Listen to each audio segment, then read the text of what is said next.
Just kidding. All right, let's call to order the Carroll County Commissioners meeting of December 5th. Would you join me in the pledge, please?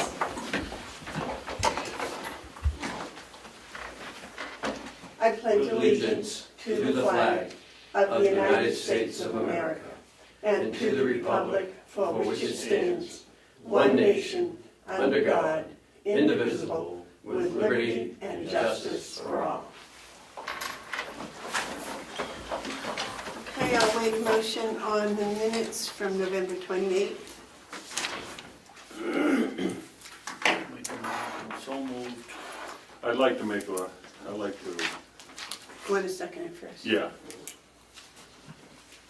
Okay, are there any additions or corrections? yeah, I'd like to make a motion that we send these back. We don't sign these as corrected. We send back a new set that we can sign, and that under public input that we only use the language Lisa Scott of Sandwich, New Hampshire, read a statement saying she objected to the proceedings of the November 20th, 2018 Commissioners meeting. Strike all of the words. We have made it if I get a second on my amendment to the motion. Okay, so you would Second. like to correct that.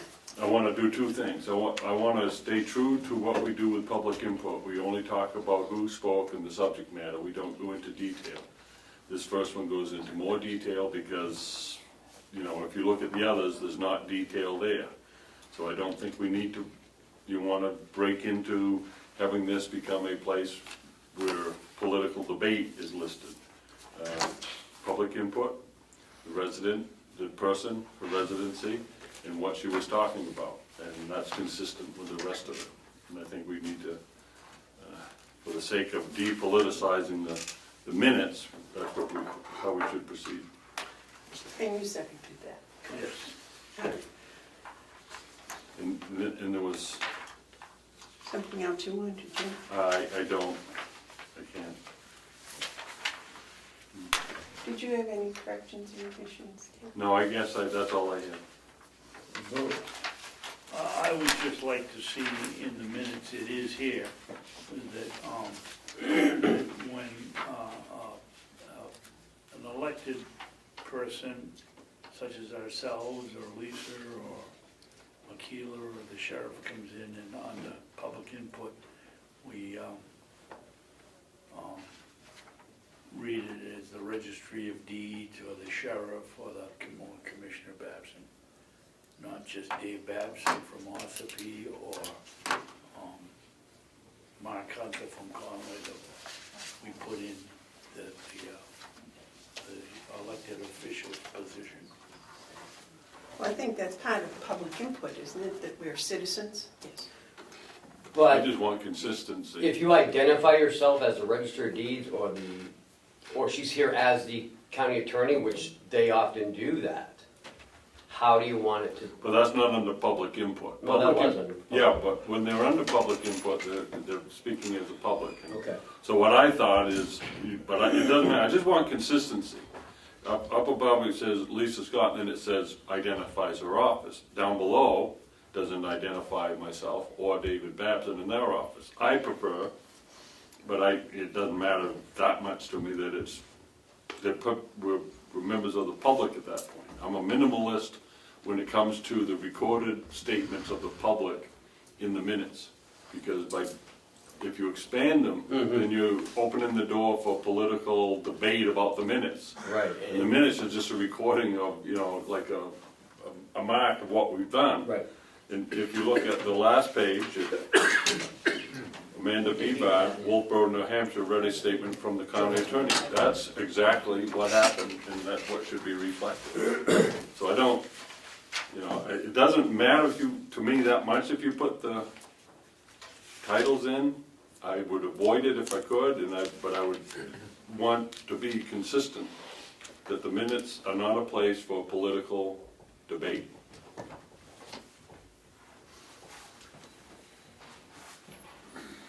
Kim's got his hand up. Yes, Kim. So I'd like to offer this as direction, or you direct me, because, you know, we're not changing the minutes 5 times. And so, I'm not sure what initially was there. It was sent out to the board, well, this has been added in, some from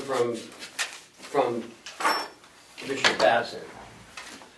Because we send the minutes out for corrections, and he added some stuff in, so I'm not sure what we're gonna do from now on. I mean, this is, seems like a lot of work on the minutes. I want to give him direction and you as well. You do what you want, they're your minutes. For now, these are minutes that I'm involved with. Minutes are meant to record what was done, not what was said. When you do that, then you have a good set of minutes, and then people look at them and say, okay, let's dig deeper into what's this issue really about. When you expand your minutes to include every statement, which some people do, those minutes, I've seen it happen over and over again, become a point of contention. And you don't want your minutes to do that. So you should record what you do, not what you say. And basically, that's what we do here. It's just when it comes to public input, I would be a minimalist.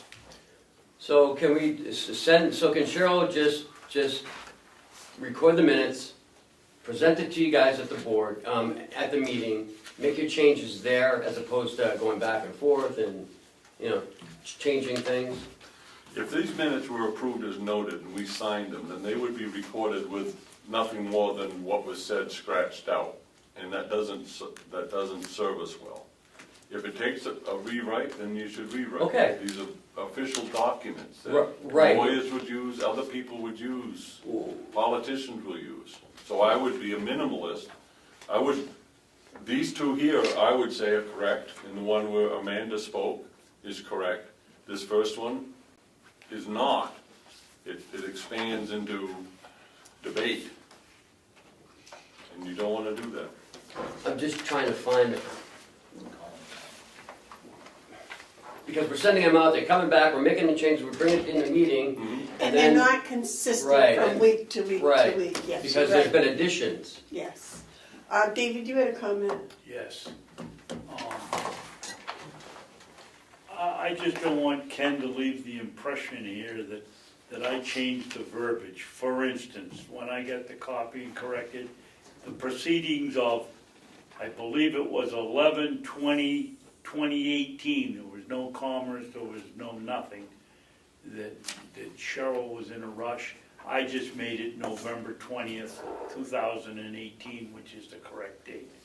I put something else in here. Most of mine is just, or all of it, basically is grammar corrections.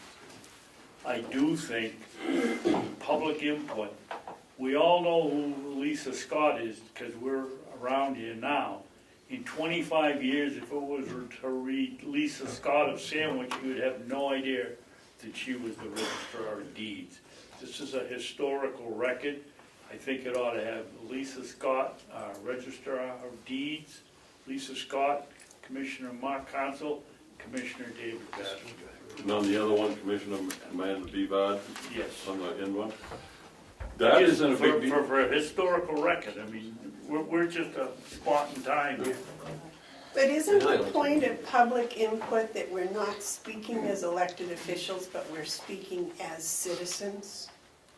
I think that in part, I think so, but if you want the accuracy, then you should put in, as David Babson says, and there's no problem there. What you don't have here is consistency. You show the registers by name and title, but no one else. So it doesn't, I think Commissioner Babson makes a solid argument for historical reasons. People come and go, and you may not remember any of us, so.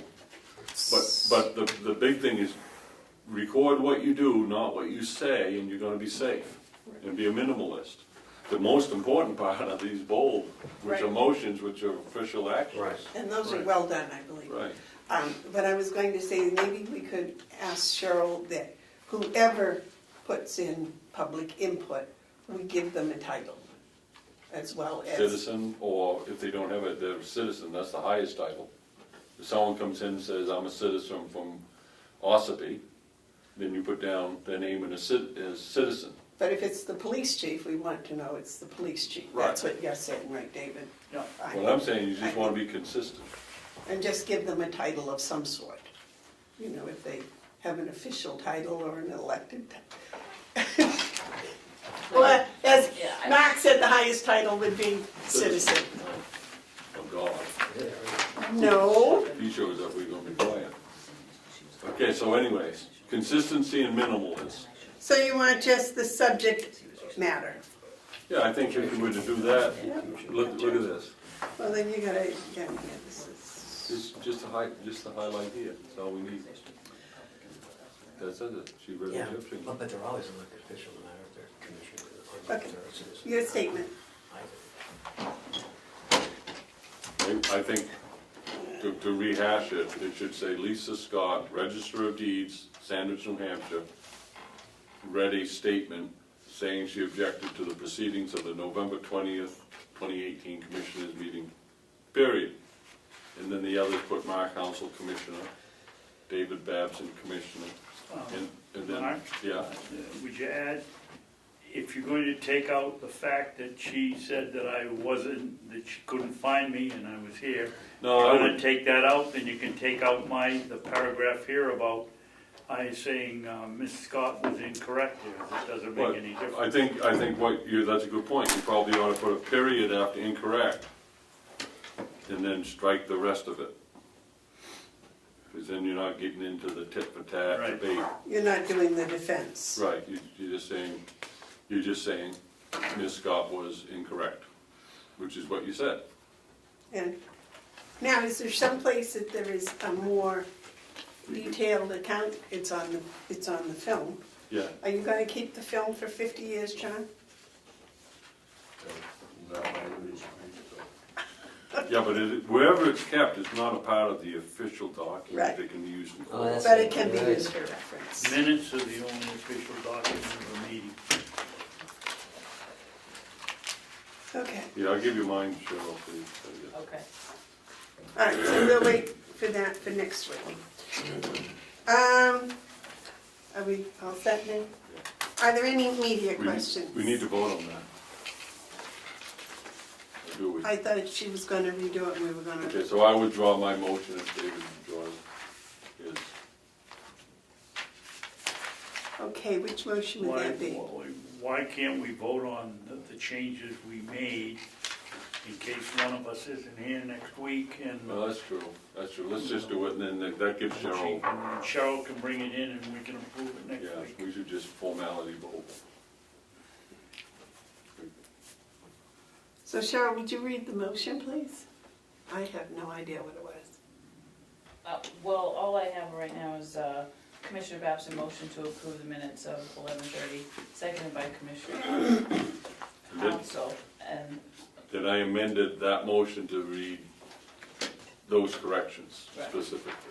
so with amendments. Yeah, with amendments, Okay. And then I'll make those. and to return them to the next meeting. And basically, the amendments was to state what happened. Then, but next week we would vote to approve them. Oh, Yes, okay, yes. oh, all right, okay. So we just voted, all right, so all we're going to do is vote on the motion with the amendments? Now, we're voting to make the correction, have Cheryl make the corrections and bring them back next week. That's really what we're doing. Okay, but that wasn't what the motion said, the motion said to accept the minutes. As amended. Yeah. So, That's not what you want to do. No, I amended the No, motion. take that out and just leave it and we amend the minutes and to bring them back and have them approved next week. Something Why don't we do this, So Commissioner that Babson? doesn't Why don't mean we, a you and I motion. withdraw all our motions? So she doesn't, she has a clean statement, stable one.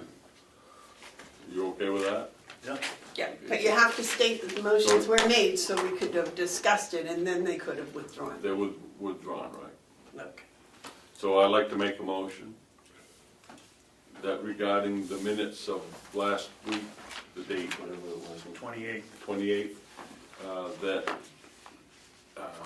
corrections be made regarding public input at both the beginning and the end, and to bring those back for a vote for next week. Second. All those in favor of the motion say aye. Aye. Aye. Okay. Media questions, It's important. It is important, public input. Okay. like, Bid opening, we get to open all the packages for the administration building doors and camera upgrades. Are these one and the same bid, or are they two different bids? Two separate. Okay, One and then the other. so can we do the doors first, please?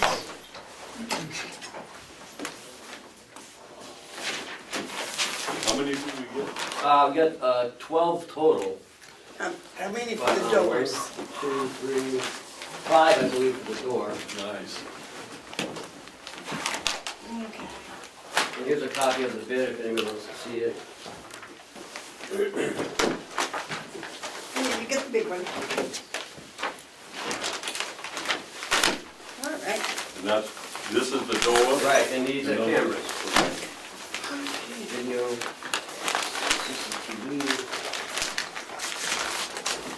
CCTV, CCTV, Or just when they seal it, it's sealed. Well, that's what you got your little.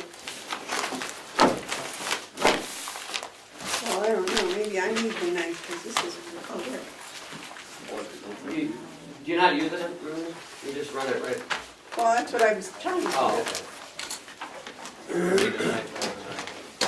Bob, did you ask for 5 copies? It's the bid right It's right there. there, so. okay. Yes. I don't know. That's- Yes, 5 copies. Well, I mutilated this That way, package. we don't have to make the copies here, Oh, spend the money. Oh, we got one in here. It's gonna be a big list, so. Why do we need so many? No, I think 1, it's 2, 3, 4, 5. 6, 5, yeah, 5 And the bids. original. 5 Oh, doors so we and get to 7 keep a copy. If you'd like, yes. cameras. 6. I don't know how to open it. It should have a little key. You know, that's what I was No, looking no. for.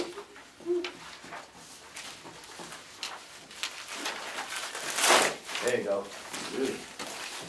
Try now. Oh, Who's that mountain man? it's, Oh, it's another M. Oh, video and access, number 1.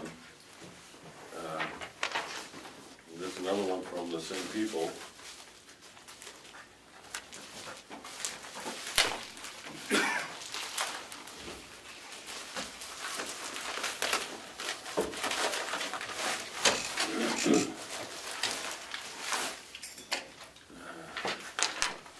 Access, I don't know what's in here. You got 2 different envelopes, same people. One says CCSO access and the other says video in access, 1 copy. 1 copy, this is, I don't know, I guess we won't know until we open them. Tired, just opening it. A lot of work. Well, I'm confused. I have 6 sets of numbers here. Were there supposed to be 6 sets of numbers? I sent out 2 RFPs, and some vendors had questions about options, and I said, if you want to provide an option, that's fine, just write it as an option, but answer the RFP directly. Okay, so I Without seeing assume the biggest number is their total bid? I wouldn't assume anything without seeing it. I think.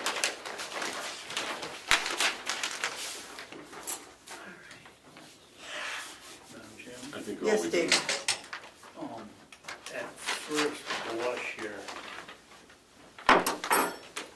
this system doesn't seem to be working the way it should work. First of all, I think it's excessive that we ask anybody to give us 5 copies, we could work with them, we're going to take a look and give an apparent winner and give them to Bob. We don't need 5 copies, it's excessive. If we're going to have other options, I'd like to see us in the bid, make some remark, Bob, that these are options, so that I'm looking at this one, I couldn't tell whether it was an option or not an option, or part of the original bid, that if they're going to make the option, somehow it's separated on the bid, so that you know that it's an either or. Yeah, they were instructed to do that. Oh, they were. Oh, yeah. So if there's no indication that any of these are options, that's the entire bid. Correct, and if anything is going to be inconsistent from the RFP, it'll list it separately. Okay. Thank you. Still working on it.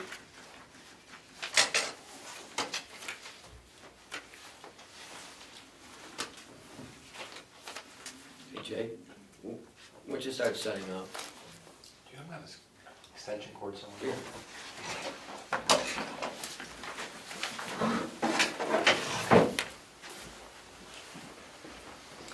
This isn't a complicated thing, putting in all these numbers.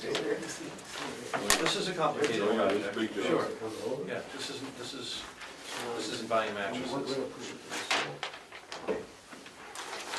No, this is, Because bid process is certainly complicated. Actually, Jason, we'll push it back more. And I tried to keep it as simple as possible.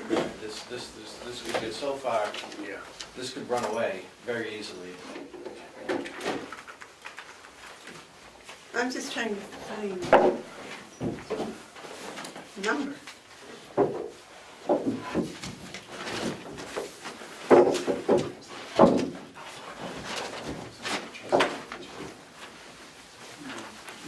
understand. This is time I guess this is it. consuming, Okay. An all electronics power supply charger, I don't need to look at that, and Probably not. Okay. that's why we have you here. All right, let's see what we've got here. David, you want to tell me who and what? I have A and B locksmiths from Guilford, and their total, We can just use the wall, that's fine.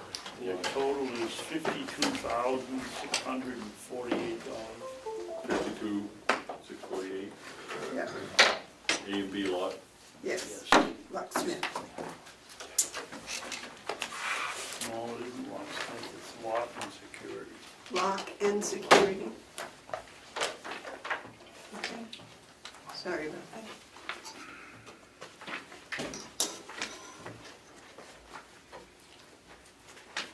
And the second one? I don't have a set. No, he only has one. Oh, okay. Mark? Okay, I've only got one, and it's Pope Security of Conway, P-O-L-K? P-O-P-E, Pope. Pope Security, like, got the Pope.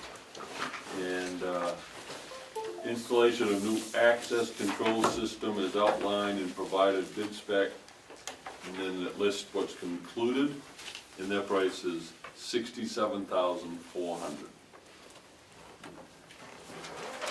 Okay. I have One Source Security out of Merrimack. What is it? One Source Security out of Merrimack. And its total is $68,459.55. Slide the camera right. Because you go, $68,004.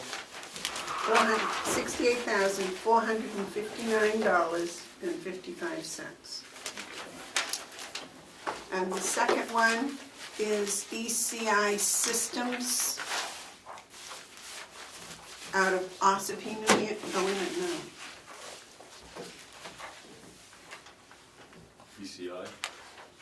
Yes, it's ECI Systems.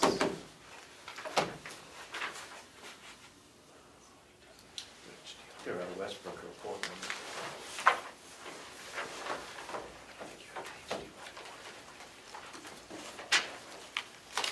Salem, New Hampshire. ECI Systems, Salem, New Hampshire. Close. That's nice, those, all the bids came from New Hampshire. Northeast. And their system total is is $44,624. Huh. What a spreadsheet. Something different. So the low bid would apparently be ECI Systems out of Salem, New Hampshire. But I would really like to have Bob We're gonna, go over and see what this all looks like to you, because that's why we say a parent will bid us.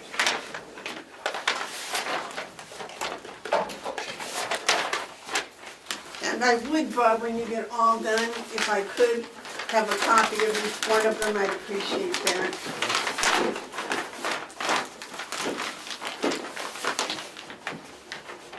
And we always keep a copy downstairs too.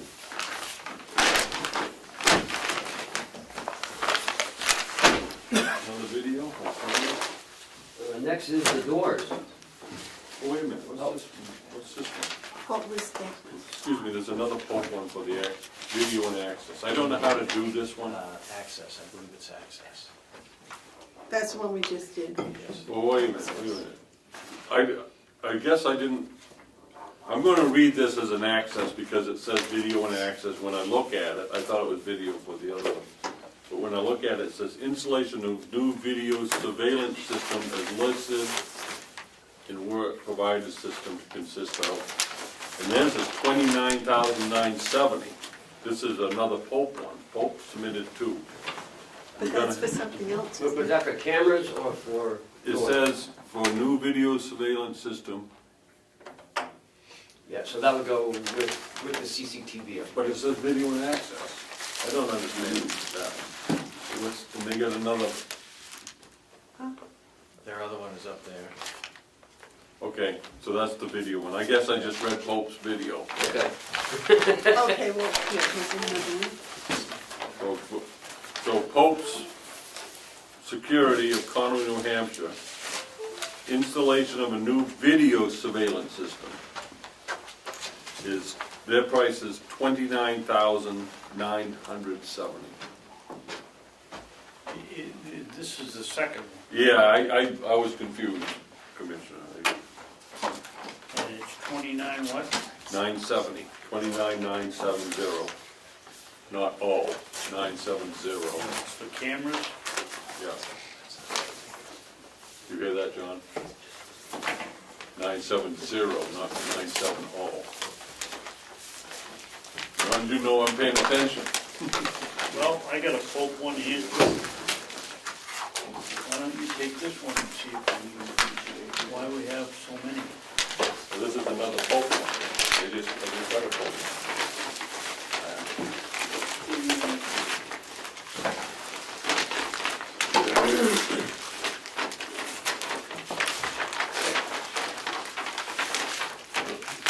Wait, they don't want someone to get inside that?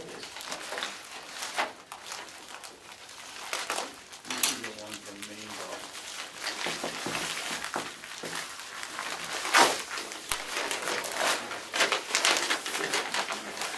Oh, it's on. Which is which? Camera's lower. It's all the way it's on, so there's two Popes. Oh, that was nice. That's I like the way. For the job.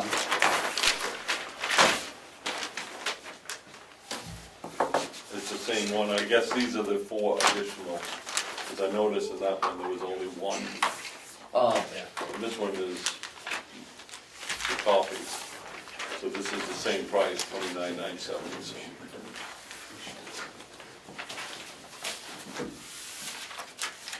He gets an A for sealing. Well, at least this one tells you what page the folks on, that's nice. It was a closed bid, all right.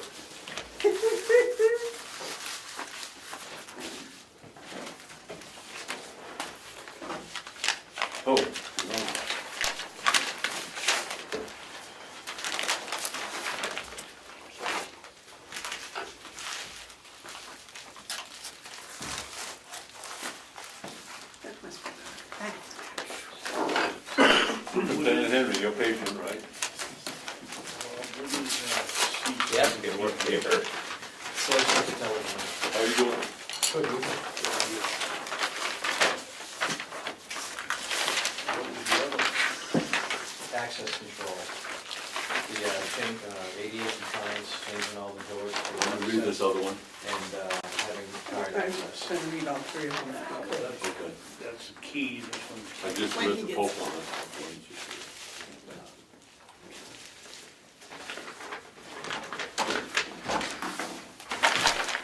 You all set, David?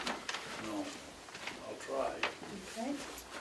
This is from Johnson Controls in Westbrook, Maine. It gives me a total selling price, FOB shipping point with a figure. But above that, it says Valancourt Electric, so I don't know what that means. Okay. Who's on the header, who's on the head? It says Johnson Controls on the header, but the price above the price says Valancourt Electric. They must Sounds- be using a sub. It sounds like a joint venture.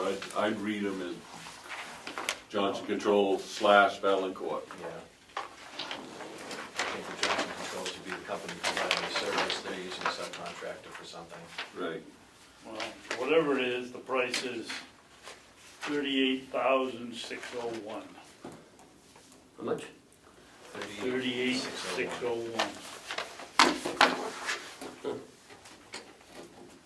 Seem to be, The Johnson is, That's in line with the price. Okay, did you have two, David? I've got 2 or 3 here, but I got another one. Go ahead and get to it. Okay, Mike. with my other one that I have, One Source Security, out of Merrimack, New Hampshire. And they list what they have, but their price is $20,778.34. That's $20,778.34. Big difference. Okay.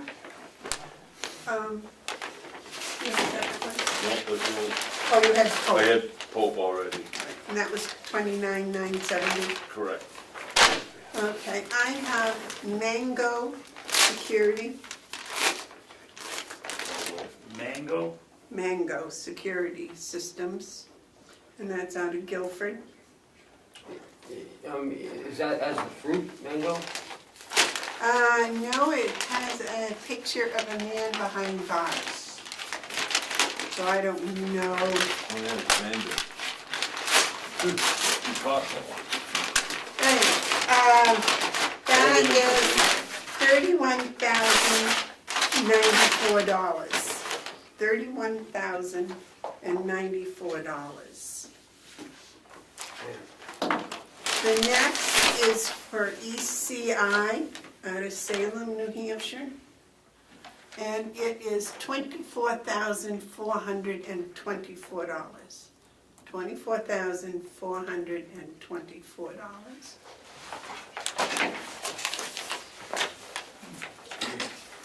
You got one? No, I think that's, I thought it was a third one. Oh, wait a minute. Five. Oh, yeah, here's the other one.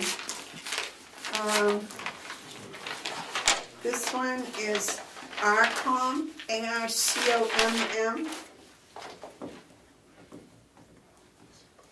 out of Hillsborough.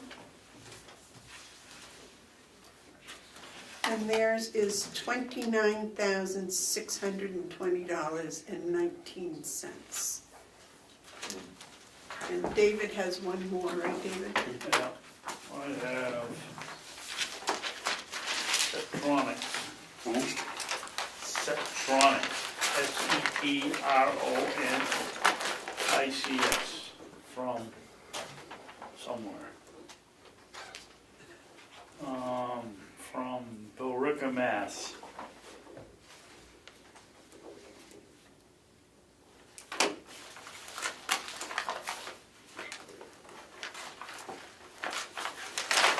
Did all of these companies come and look at? It looks like the price here is $31,944.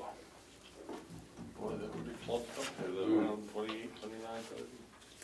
So it would look like the apparent low bidder would be One Source Security out of Merrimack at $20,778.34. You got some, Are you gonna spend a you couple got weeks? some reading to do. Yeah. No weekend off for you.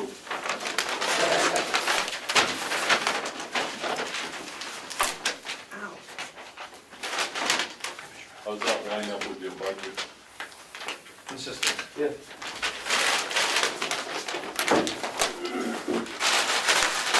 Are all of them consistent with your budget? Fairly, yes.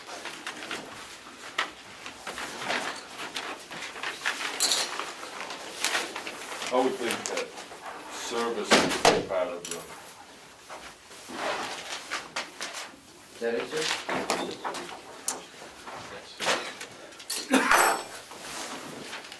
Yes. Yes. He wouldn't, yeah, he wouldn't let me have the knife, so. bad enough, you got a club, Razor. you got a club already.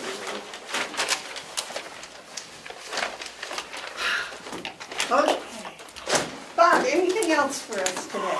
Yeah, just an update on generator. I was able to do some homework over the last week, and I found that a propane generator versus a diesel generator is about the same price installed, with the exception of we have to do some additional gas work. Additional gas work between excavation and piping is just a little south of $5,000. So for that amount of money, and actually, I think it's going to be less maintenance over the years having a propane versus diesel, that I would recommend that we move forward with seeking a propane generator for this building. Now, is diesel coming down like gasoline? They go together. They both ride the market. Well, they didn't this summer. Diesel, all the time I was mowing, it stayed up. When the gas went up and down, it was like diesel was high. David, do you have a question? Yes. If we go with propane, can we tap into the big tank or? Oh, yeah. Or The main do line we goes have right next to it. We have to put a small tank in. No, it's not into the main line, it goes right next to it. So we get the propane for the same price that we paid for all the rest of the propane. Yeah. Do you have any idea what, that wouldn't use very much, would it? Because it's a backup generator. 1.3 million BTUs per hour. How many? 1.3. Yeah, that's second fuel. But that's only when it's running. Only when it's running. It doesn't use any when it's not running. Yes, Mark. David had his hand for it, excuse me. No, it I like to yield to the old guy. The better looking. Be nice, will you please The better be looking, nice to not the poor old. Commissioner Well, give him a Gaffney? compliment, I mean. David? Yeah, now you threw me off. All right. It's your fault this time, not mine. Oh, I know what it was. Do you have any idea when we're going to have to test run this once a week in the winter? Do you have any idea what the fuel consumption is going to be on the test run? Does it have to run an hour? Does it have to run 12 hours? No, it runs about 15 minutes, That's all? once a week. Okay. Yeah. Is that what you're doing now? Yes, yes. Is that what you were doing? I was doing it No. once a month. I've stepped it up to once a week. If we have a new generator, would it be necessary to do it every week? Every week. Okay, Yeah. you still want to do it? It'll be set on the clock. Well, So I took a interest in this whole thing, and I was talking with some people regarding the generator. I spoke with Brad Goodrow, who has familiarity with this system from prior years. And he also encouraged to look at propane. And I'm glad to hear you're gonna exercise the thing more frequently, because that's just smart business. Regardless how much fuel you have, you wanna be prepared. But he also mentioned that the raceway from the generator to the building, it's kind of a hodgepodge of matching things with other things, and it's not really, you know, if you're gonna do it, you might wanna look at also the feeds in along the raceway.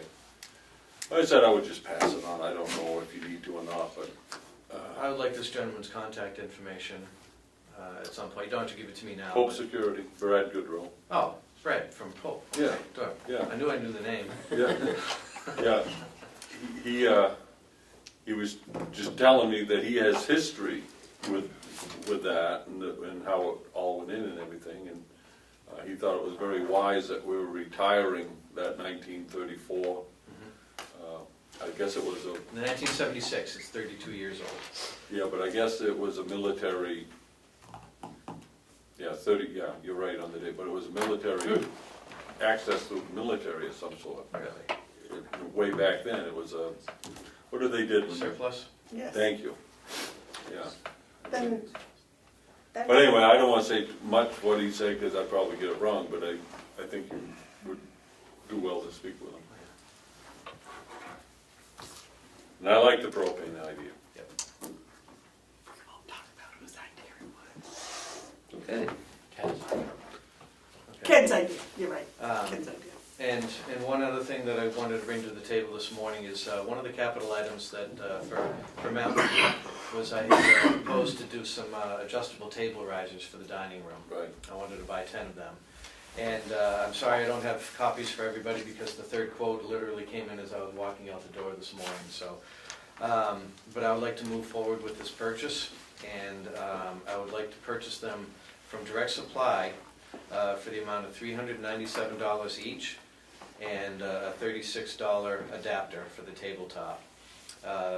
The other prices that I've received are $501 and $40 for the adapter, and $462 and $36 for the adapter. Direct Supply is a company that we kind of, all three of these companies are companies that we do business with already, but Direct Supply clearly gave themselves an edge. So what you mentioned, Yes, Mark. what's the total, With shipping, $4,852.14. which is under the $5,000 bid requirement? But I have three supporting. Yeah, yeah. Well, I've learned a long time ago, Bob, that your recommendations carry a big weight with me. If that's, I have no problem if that's what you want to do. David? Bob, what do these do? Adjust the height of the table so we're not rolling the peas into our mouth? Pretty much. Pretty much. Well, yeah, it gives us options. When we first moved over to the nursing home, they were fixed height tables, and they were high enough for the wheelchairs to slide underneath. So that's why the rest of us eat like this. I like it because I can shovel Well, right through. yeah, but it'd be nice to have an option to lower the table as Yeah, well. Yeah. For those that don't need it that high. True. I hear complaints about the tables all the time, and this will help put an end to that. Yep. So, Yes, David. so it's, I assume the $397 is for the table. It's just for the riser. I'm gonna be What is the $37 for? for the adapter from the riser to the tabletop to fit our tabletops. To fit our table. Yeah. So we're not buying the whole, we're just buying this, Right. what I'd call the stand. Correct. Okay, thank you. Thank you. Yes. I make a motion that we instruct the purchase of the tabletop adjusters, Table risers, table risers from Direct Supply, Direct Supply for the amount of, $4,852.14. Do we have to do that? Isn't that under his 4,000 more, Barney? jurisdiction? I like giving them this forward. $4,852. We have a new policy, 14. anything over 2,500, you have to provide 3 quotes. Okay. But we still have to make the motion and approve it. I would prefer that. Okay. It's not that we don't believe you. No, I know. It's due process, I get it. Are you gonna second that? Yes, Okay. Motion's been made and seconded to buy the table risers from Direct Supply for a total of $4,852. And 14 cents. Oh, excuse me, 14 cents. Is there any more discussion? All those in favor of the motion say aye. Aye. Will you crank these down, up and down? They have cranks right on them. Anything else? That's all. All right, Thank thank You you. can't get Lexi's to do it, so crank the tables down. Could electrify them, I'm sure. I would like 36 and a half inches, please. Okay, Neil. All right, now, our 9 o'clock appointment is for Kevin Warwick and Jason to do the jail. And also, they've got Jim started here as well. Jim. Good morning. Come on up, Kevin. Well, I'm waiting for Jason them can to stay finish there. having the conversation, and then we will. They don't need Jason. Oh, all right. Just gotta set the projector up first real quick. Probably blind goes in the Come middle. close, come close. Come sit over here so Oh, no. we can all hear We're gonna you move. and see you. And Let's move up to the head table.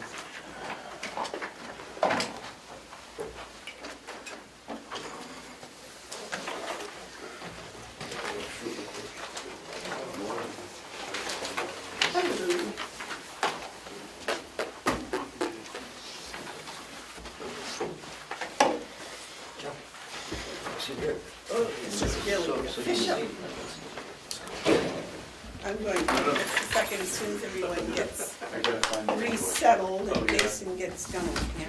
As they set that up, I'll just Okay. start real quick. As, Jason, would you like Is that you to there? No. take over and introduce your guests and what's going on? I probably interrupted what you were doing. Good morning, Commissioners. So we're here today to do an update on our how the programs are going, and currently some data points for you, and where we think the program's going for the future if we can get the projector to work correctly. With me today is Jim Starr is working on the projector. He's our master level mental health clinician, master level LADAC, and our programs director. Also with us today is Kevin Warwick, consultant that's been helping us since the beginning of the inception of this project. Who'll all be helping us go through this. Can we kill these lights for a minute? Okay. There you go. There we go. Now I can.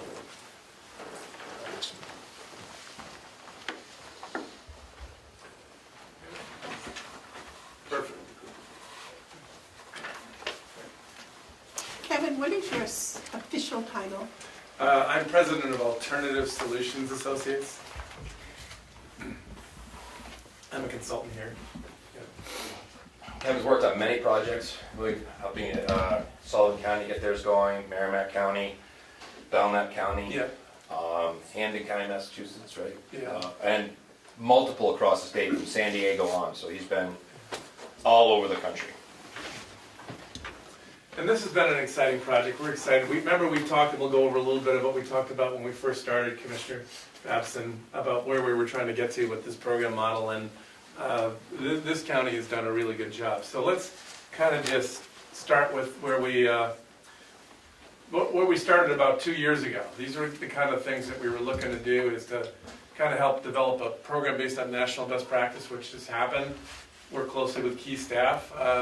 Exciting to see that we have 4 staff now, and at the beginning, Jason, it was 1 staff, so I think there's been a lot that's going on with some grant money and some other supports over the last couple of years. It's been really good.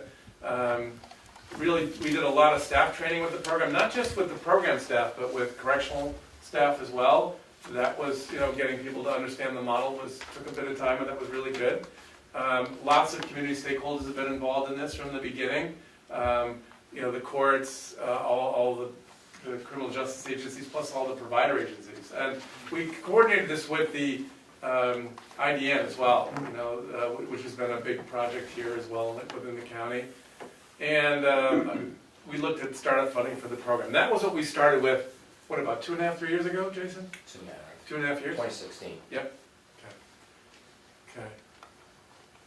So, right now, we have a case manager, and now Jim is the program director, was the clinician originally. Now we've added a clinician 3 days a week. That's with us roughly, and 30 hours a week for a case manager position as well. Those have been added to the program. Those are all covered under, those 2 positions are covered under our grants. Yes, yep. And we still have, looks like at least another year on that. We'll go over that as we go along as well. So Yes, Dave. Kevin, would you like us to ask questions? Sure, as we anytime go you'd like. along, or Yeah. you wait till you... No, I think whenever you're comfortable. This is a small meeting, so if there's something you'd like to ask, we're good with that. Okay. Did you have a question? Well, my question, one of them can wait till the end. but Okay. Let's go ahead with it. Sure. Okay. So, when we first started the program, we had a small number of curricula that we were using. And we've been able to, with these additional positions, we've been able, and the grant funding, we've actually been able to expand the number of hours of programming that individuals receive each week. So we've added more gender-specific, they're all evidence-based programs, and they're all trauma-informed programs. How So- many did you start with? Originally, we started with Seeking Safety, Prime for Life, Thinking for Change, and a mindfulness class. Yeah. So there were four curricula. Came out to about 7 hours of programming a week. We've been able to bump that up to about 12 hours approximately of programming a week. How many individuals did you start with? Or how many attended the 7 hours a week program? Well, let's see, it's hard to, I don't know that number exactly off the top of my head, We got some because slides. we ran that way for a little while, and so we added later on. We have some slides with more data about how we went through the program and everything, so Okay. if you're okay to hold on there, we actually have some slides for you on that. Yeah. So, Jim, you said, is that 7 hours a week per inmate, or Yes, for each inmate, they're getting 7 hours of programming a approximately. week? I gotta ask a question just so I can follow along here. Sure. What is your population draw from? We have inmates from Carroll County, but we also house inmates from other counties. Are they included in your Data? educational opportunity and data? Yes, yeah, So, we so have, they, so they get the counseling through this, if they're eligible, if they meet our criteria, regardless of what county? they're- correct. Well, let me just clarify that a little bit. With our Rockingham County, because of a contract with them, and they're with us, and their court has actually been very good putting in their censuses to our program, actually, and we receive money for them as board, so that works out well there. Okay, If there's others that meet criteria, but Carroll County inmates are first. Right. And if you don't have room, then Carroll County always goes first, and then we go from there if we have recommendations. Do we charge for them? no, Is there a charge to Rockingham for this service, We charge them as boarders anyways. Orders. but not for this service? so what you're saying is Carroll County inmates who are here from Carroll County have first access, Correct. Correct. okay? David? I'm not necessarily thinking that's good or bad, I just wanna know. David? Jim, for, I don't know, the last 2 or 3 years now, since Kevin came here, we've heard that we don't get any inmate help on doing the farm work here. How do I resolve 7 hours a week per inmate versus nobody out to work? There's something wrong here. That's, what, an hour and a half a day, and we don't get any inmates? Why? Well, and historically, when we had 7 hours of programming, I think you had more inmates on the farm. Yeah, we did. So what has happened is we've increased the number of hours of the programming. Yeah. So I think that has had some impact. You know, people are having classes essentially in the morning, first thing, and they also have afternoon classes. May I suggest something? Sure. When you're going through some of the offerings, you mentioned mindfulness, and that's excellent, because that's really a very important tool, that type of education. But I would think that there would be room for you to have the class be one of hands-on stuff, that you would actually incorporate the opportunity to work with, supplement it with your classroom work. Otherwise, you do your scheduling in such a way that, you know, they get the benefit of the experience of working. Like I said, I know you seem to be focusing on classroom time, I have no problem with that, but There's two things with that. When the schedule's open, it's given to next door so they can go work when it's open. We have two different things going on here. So I'll separate both what's been going on. We have less sentenced inmates over here. So we've had to expand our program into pre-trial inmates as well. So we've had to modify compared to what we would like. You really like your sentenced inmates because then if they're sentenced and then they can have probation afterwards, where we have the aftercare piece, which is really helpful. So we've had to focus more on pre-trial. Our sentence population down, and those are the ones that can go out to work. So you have two competing things going on. They have classes which are morning, afternoon, and then farmers give them what times they can go out as well to work. And if classes are canceled, we also do contact the farm to let them know that they're available to go to work, and just less people that are actually sentenced. Okay, so here's my thoughts on this. It's all good, I like the program, you're doing the right thing, education is important, self-awareness is important, and you probably have to have those classroom times. I would just say that it would be probably beneficial to everyone if you incorporated a work model into your classroom structure. That there's nothing like going out and putting your hands to something, especially if you're trying to sort things out. When you speak of mindfulness, you know, getting in the zone, you know, you can actually reap great benefits by throwing bales of hay onto a wagon. You know, it's not just that we need the labor, I would think it would be good for your program, that you incorporate work along with classroom time. Going forward, I'm not being critical, I'm just... Right, no, that's great, thank you. So Jim, you've talked about expanding the program from sentence to other populations, right? I don't know if you got to that yet. Yes, we've actually started to implement some programming on a pre-trial basis, which is kind of a little bit smaller in scale in terms of the length of the programming, but we're offering interactive journaling, which is a cognitive behavioral therapy based program. We're also doing some trauma work, and we're doing some living in balance, which is a program that's based off of AA philosophy, cognitive behavioral therapy, and motivational interviewing, and it's specific to folks struggling with substance use. So Jim, it's not, the programming that you guys have put together has a focus on substance use, and you know that in the Northeast, really all of New Hampshire, there's a big substance use issue. Mental health programming, which is really advanced for county jails. That doesn't exist it exists in about 5% of jails in the country right now, so that's still really advanced. And the other piece is the decision-making thinkings kind of things, the thinking for a change, the smart recovery, the interactive journaling, works on their decision-making and their thinking process. And so you're looking at all three of those areas. Commissioner, you mentioned working on connecting the world of work to the programming that makes sense, and those are things that could be looked at as we expand down the road as well. So I think those are all really good things. What I've been really impressed with this county is the fact it's really been able to use the best curriculum in the country, and Jim's going to do it a little later. He's actually looked at some evaluation of how it's working. So there's some real advanced stuff. So when you think about a program that's got substance use and mental health in it, there's only about 5% of the whole country. 3 or 4 are in New Hampshire, which is interesting. But so New Hampshire's sort of advancing quicker than the rest of the country right now. They were kind of behind about 9 years ago when Sullivan County started. Now they're kind of ahead of everyone else, which is kind of interesting. Speaking about that, these two did go down to New York, New York. down to New York and to a little conference and spoke down there.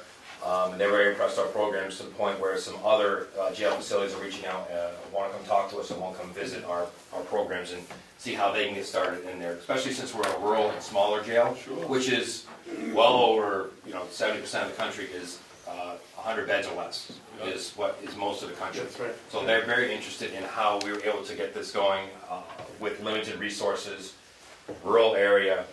So they're very interested. Come up and talk with us. What do you say, 70% of correctional facilities are under 100 beds? Yeah. Yeah. At More. the county That's right. level, yeah. At the county level? On the county level, not state level. Okay, county There's level. more county jails than there are anything else. But 70% of the facilities under 100 beds? Yes. Ah, that's, I would have thought otherwise. When I go to my conferences, I go to the AJA conference, which is actually curtailed more towards the smaller jails. AJA is bigger jails. So we have different issues. 24-hour nursing, not 24-hour nursing, how do you accommodate that? The smaller rural jails have a lot of issues, and so those dynamics and talking about that is huge around this country that we face collectively. Everybody thinks about LA County and Rikers Island, New York, the city of New York and all Big that, county. how big they are, but really most counties are really small. I've worked in 300 counties over the last 25 years, and most of the places I work, I came from a 1,800 bed facility. I thought they were all bigger too, and then as you get into it, you really see that they are smaller mostly, most lacking in resources, and like you all are, and dealing with substance use. So the factors are pretty similar, and that's why people are looking at this. The group in New York that we were working with is the Council of State Governments. They're a national organization that's really there to help work on jail and reentry programs, transitioning back in the community, and they're kind of a think tank that works with the Department of Justice. And so the Department of Justice sponsored the conference, and Jim was talking about the data system that he put here and some other things as well.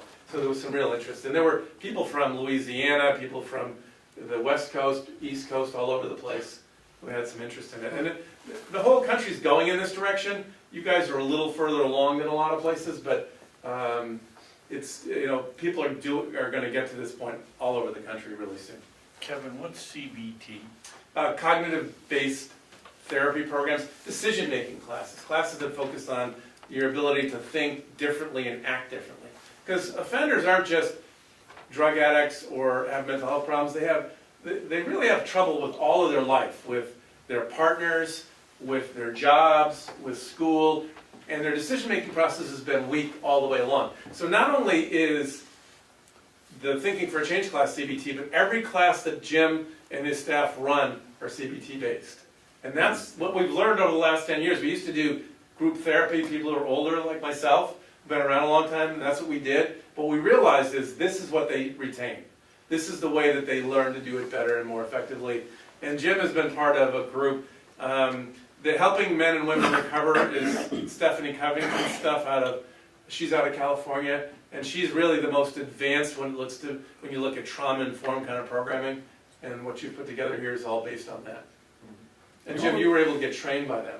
Are we going to get to the point in this presentation, the slides, where we're going to see the results of our investment Some of them. in these programs? I mean, Yes. I know there's an argument. Yeah. What's a return inmate? 6 months, 5 years, whatever. Yeah. But I'd like to see, we're spending a lot of money on these programs. I'd like Right. to see what we're getting for results. We're going to be able to give you some results. Some of them, recidivism studies take 24 months to 30 months to do because you have to be out for a year, or we're going to give you inappropriate data that you don't want. And my philosophy is giving you stuff that's real, and so is Jason and Jim. So what we're going to give you is some early data that will help you, and then we're going to be able to, next year, we're going to be able to do the evaluation on the long term. And the same question, Commissioner, happened in Sullivan County, and they said, well, when are we going to get the data? Well, it took 2.5 years from the program beginning to do that, because you have to have people out long enough to give you accurate data. And so by next year, we'll be able to do that. And what I can tell you, because I've done enough of these, is the programming and the way you're doing it is all based on the right practice. Places that do it like this all have success. So, and Jim has some early numbers that are really showing some real positive things. In about a year, we'll have the rest for you. But your question is really important. I'm of the belief of giving people real data, not giving you stuff that's fluff. And because I want to be as honest as possible, and that's Jason and Jim's philosophy too. So if you can give us another year, we can give you the long-term recidivism number. But what we can tell you is he's got information on post-release data, people coming to class, some people who have gone through the classes and some thinking scales. That'll give you the early data. And that data always transforms into the other data. So I can tell you, all the places that I've worked with that have been successful, Sullivan, Franklin County, Mass, there's a bunch of others that have had really good programs follow exactly the plan that you guys have. And just want to throw out there too, I know we're investing money, but I want to remind that very little money. Yeah. Beginning was a consultant, which we guaranteed grants, which helped us secure $200,000 worth of grants. Another $102,000 we also spent out of IDN, so that's over $300,000. Jim's daughter's position was a part-time position. We made it full-time. It only cost the county like another 10 grand because we were already paying an outside facility. And beyond the programs, the mental health treatment and client sees on a regular basis was what cost us. The full-time case manager, I augmented a staff member, which didn't raise our budget, and the other two are all covered under the grant. Right. The only time we kind of be looking more is if we come back and say, the grant's done, is this really working, and we really need to keep staff members. So we try to keep it down as minimal as possible. I need to correct an errant thinking a little bit here. When we talk about our responsibility up here, Yes. I don't look at very long at the source of revenue. I mean, it's good if you got grant money and therefore it prevents the taxpayers locally from having to raise the money. Yeah. But once that's been determined, I don't care where the money comes from. I want to make sure we're getting something in return for whatever it is we're responsible to do. And we're responsible as Commissioner Babson is to measure results based on the amount of money that we put into it. And when I say we put into it, we put it in, whether it's through a grant or anything else. We're responsible for the performance fiscally. So, you know, it matters little to me if it's grant money or if it's taxpayer money, it's money. And, you know, I just wanted to clarify No, and I that. just want to clarify my point of it too. There was some apprehension at the beginning of the commissioners and delegation on us hiring a consultant, because it was expensive up front. And that investment was what I had promised a return to the county, that the consultant's pay would be taken care of. We would make it back in the grants. That's the initial, with all the rest. Well, and I understand and appreciate that, Superintendent. I think that's an important thing to bring up. I just think it needs to be balanced with our role up here when Commissioner Babson's asking for results to see if it's worth the spending of the money. It doesn't matter where the money comes from Yeah. at that point. Think about, here's the reason to get the money from an outside source to start out, is because the first couple of years, you're evaluating the model, and that's what we're doing. So we got the funding about 15 months ago federally, where we really expanded the program. So the concept there is to get funding from the federal government for a while to evaluate how it's going, and then present that back to you to make sure it's working. Sure. And so if you look at this slide, this will give you a sense of what people do nationally. You begin to say, what's our problem here, right? So our problem is recidivism, people coming back all the time, frequent flyers, substance use issues off the map in this county, people dying of opioid addiction and all that. That's the problem area that we were focused on.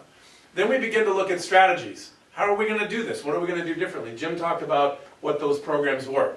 But then we begin to look at ongoing monitoring and feedback. How are we doing with the classes? How are we doing with all of those pieces? And then you will do the evaluation.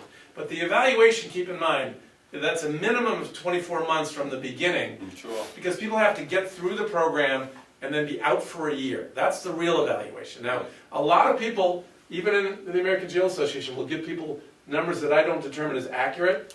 But that's not, I don't believe that government officials should get that information. I think what you should get is the trends that we know now, and then in about 14 months from now, 12 months from now, be able to evaluate the long-term program. And then when we give that to you, that number will be 100% certain. With 100% certainty, you'll know the reduction in recidivism and how the program has gone. And that's kind of the way that we've done, that's the way I've done it all over the country. And those counties tend to be really successful because we're not giving people fake information. And Jason knew that from the beginning and agreed with that, and so did Jim. And the people at the Council of State Governments and the Urban Institute, who are the national researchers, follow that same model. Sure. So, again, we won't spend a ton of time on this, but these are some measures we look at. Jim can talk about some of this today. You can see that all of these measures you can measure before the 2 years. These are the things we can tell you right now that we're doing. And then we can move to the things like recidivism later. The recidivism data is the one we have to look at later. Up here, it says the third one down is referral rate. Yes. That is referral. To community-based agencies, substance use agencies, mental health agencies, doctors. It could be to employment agencies, all those kind of things. Oh, okay, so when you refer to a doctor, is that for medical issues? Yes, or it could be it could be actually for people who want to get on Vivitrol, those types of things as well. So there may be some overlap with the substance use treatment stuff. Yeah. But So you practice medicinal,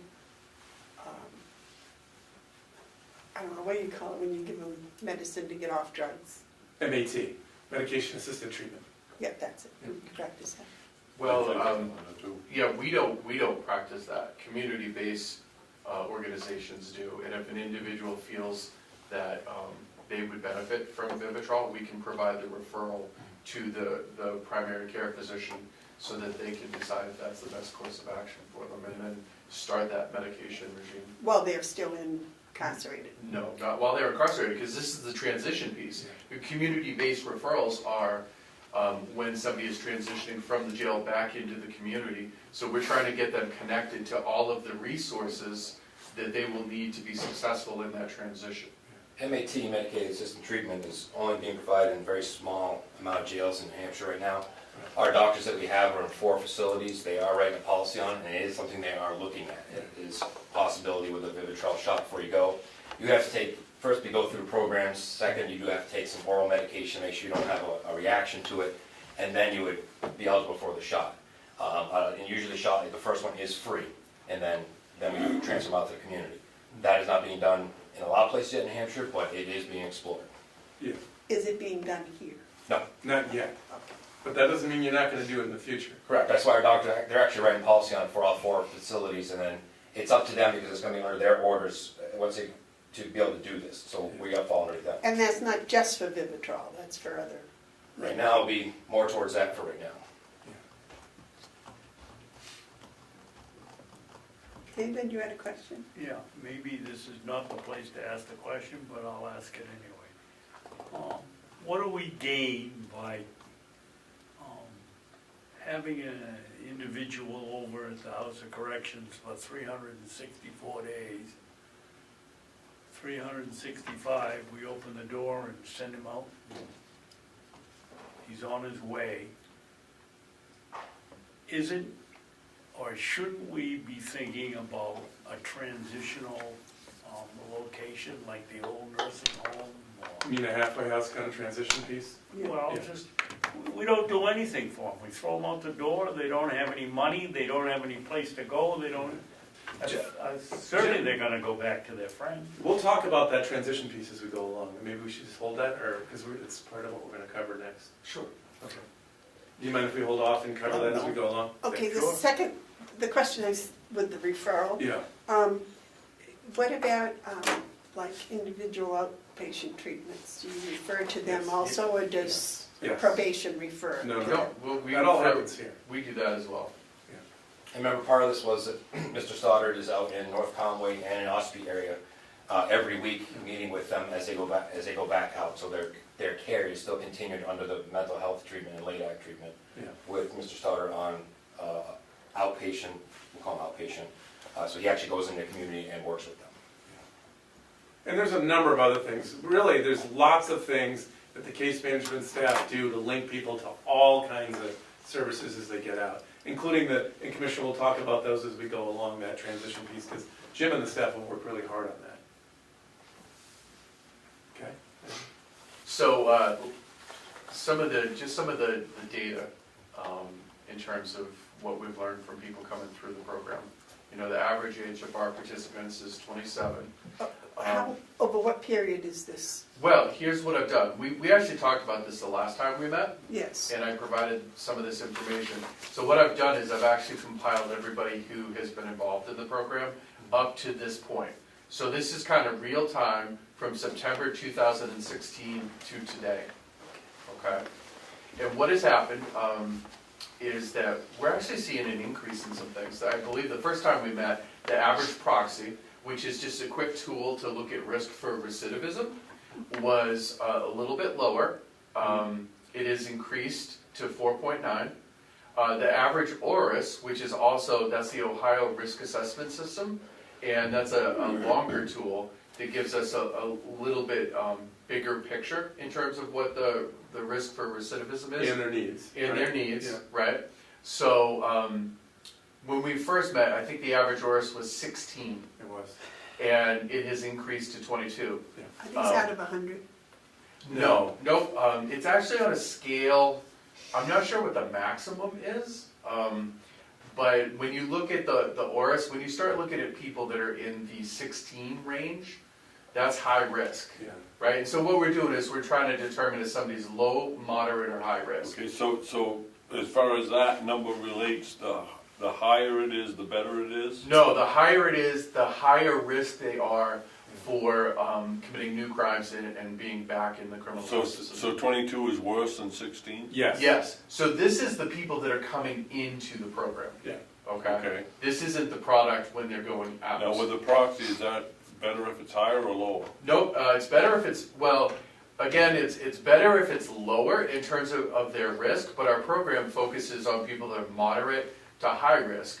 Because if they're low risk, it's probably gonna be more appropriate to get them just referred out and not provide intensive programming. So what number would that be if it was low risk and it would be best to, A one, a One or one? two. one or two. Okay, and what is like, you gotta put them in with Charlie Manson, what number Well, would that be? this is risk to 7? reoffend. This doesn't mean they're violent, but Well, I 6 just- is the max. You gotta give me some sort of Okay. range. 4.9 6 is the means max. nothing to me. Right, so 6 is the maximum Yeah. score. 6 is the On the maximum proxy. and 1 is okay.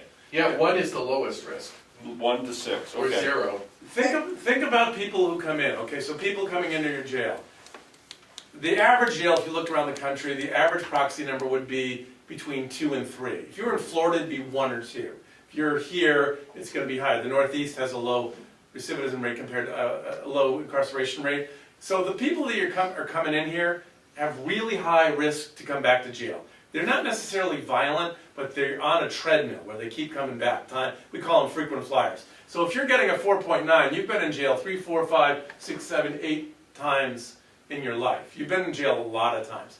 And the ORAS score is not only are you high risk, but you've got all these needs. You've got substance abuse, mental health, decision-making skills are poor. So what Carroll County's getting in their jail are people with all kinds of problems. And that's what Jim gets to work with every day. People So who fail. if I was to read this, Yeah, what this is telling me, of your initial entry into the program, yeah.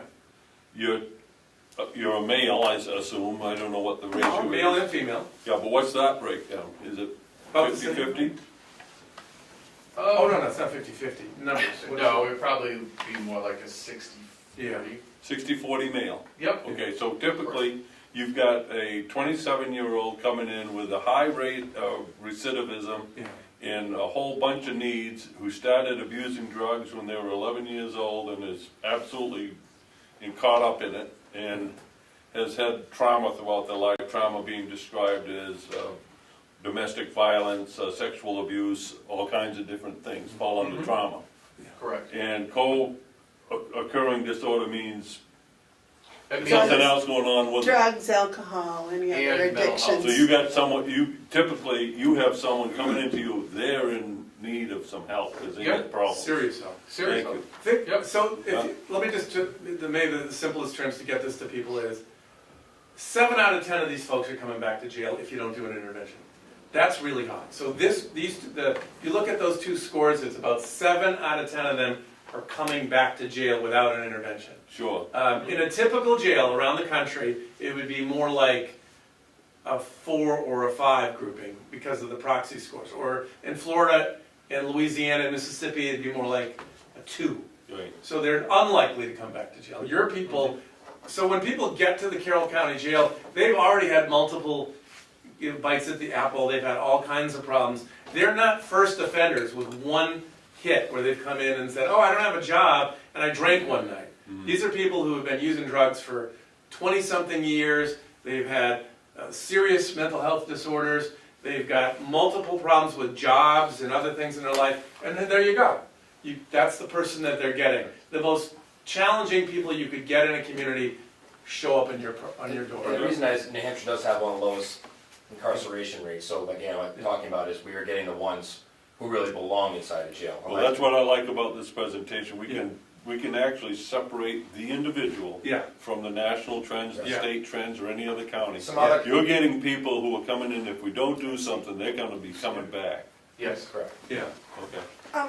We have the county attorney here.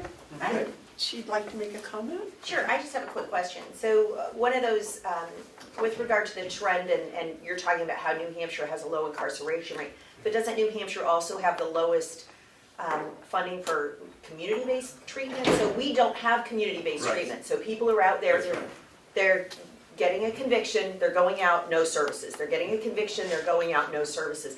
And so the first services they're receiving are actually in custody. That's right. Correct, That's where around the country, that's not the case. There's That's right. community-based treatment, so their risk of recidivism goes down because they've received services. Is that a fair statement? It's a perfect, you're right above Mississippi. You're 49th out of 50. Well, it's my understanding. That's not good. No, Florida, it's never good to be close to Mississippi. it's my understanding Florida has one of the highest rates per citizen of rehabs in the country. They may have, California has a lot. they too. certainly have a lot more than here. I mean, you're the second lowest funded state. Seriously, Mississippi is the only state with less community-based providers than you. And that is not a good comparison, by the way. No, it is not. I think you'll find too that in states like California and Florida, Yeah, a lot of the rehab facilities are private pay, so people actually have to have the resources that's right. to be able to pay for those services. I do think what the county attorney brings to light is that a lot of people that we're seeing when we do the assessments and we identify the mental health issues and everything else, it's the first time that many of them have actually received that kind of treatment. And the beauty of it is because we're familiar with the community-based resources, right?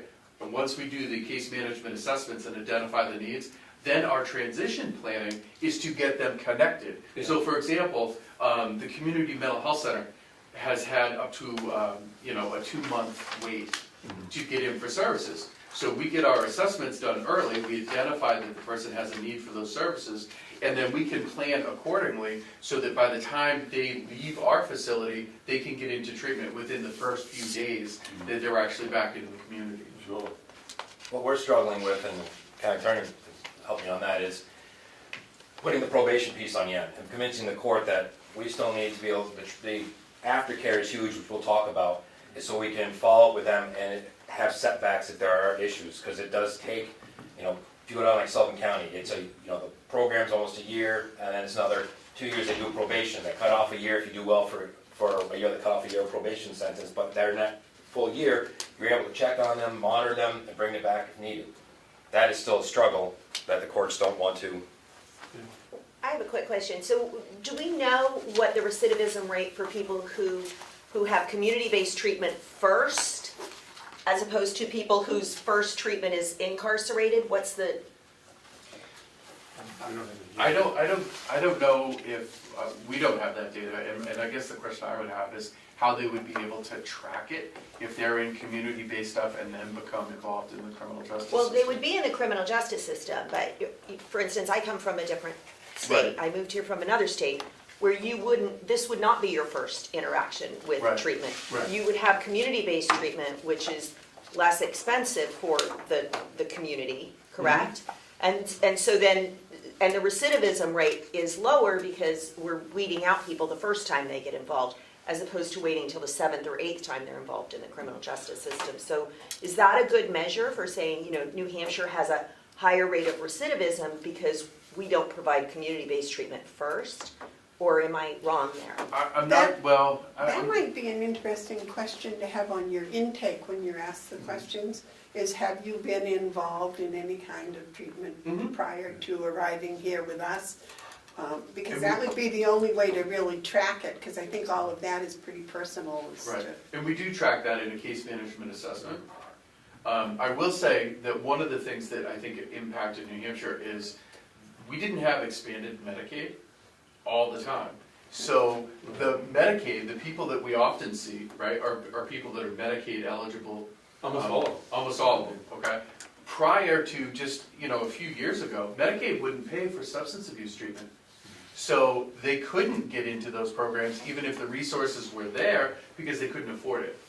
Now that we've got expanded Medicaid, we may be seeing a trend, hopefully, where people are able to access more community-based resources. And all of the people that are leaving, that are Medicaid eligible, are leaving with insurance, so that the day that they leave, they have those insurances in place that will cover their medications, behavioral health treatment, primary care, all of those pieces. So you sign them up, or you help them become eligible for Medicaid? We signed them up. We went to the training with the state to become navigators, and we're able to perform that service Do it here. within the jail, which some community-based organizations don't even have their navigators anymore. Right, I am so Yeah. glad to hear that, because that has always been a big problem with people coming out and not being able to either get the medications that they need because of mental health issues or whatever, that, because it takes so long to get them signed up.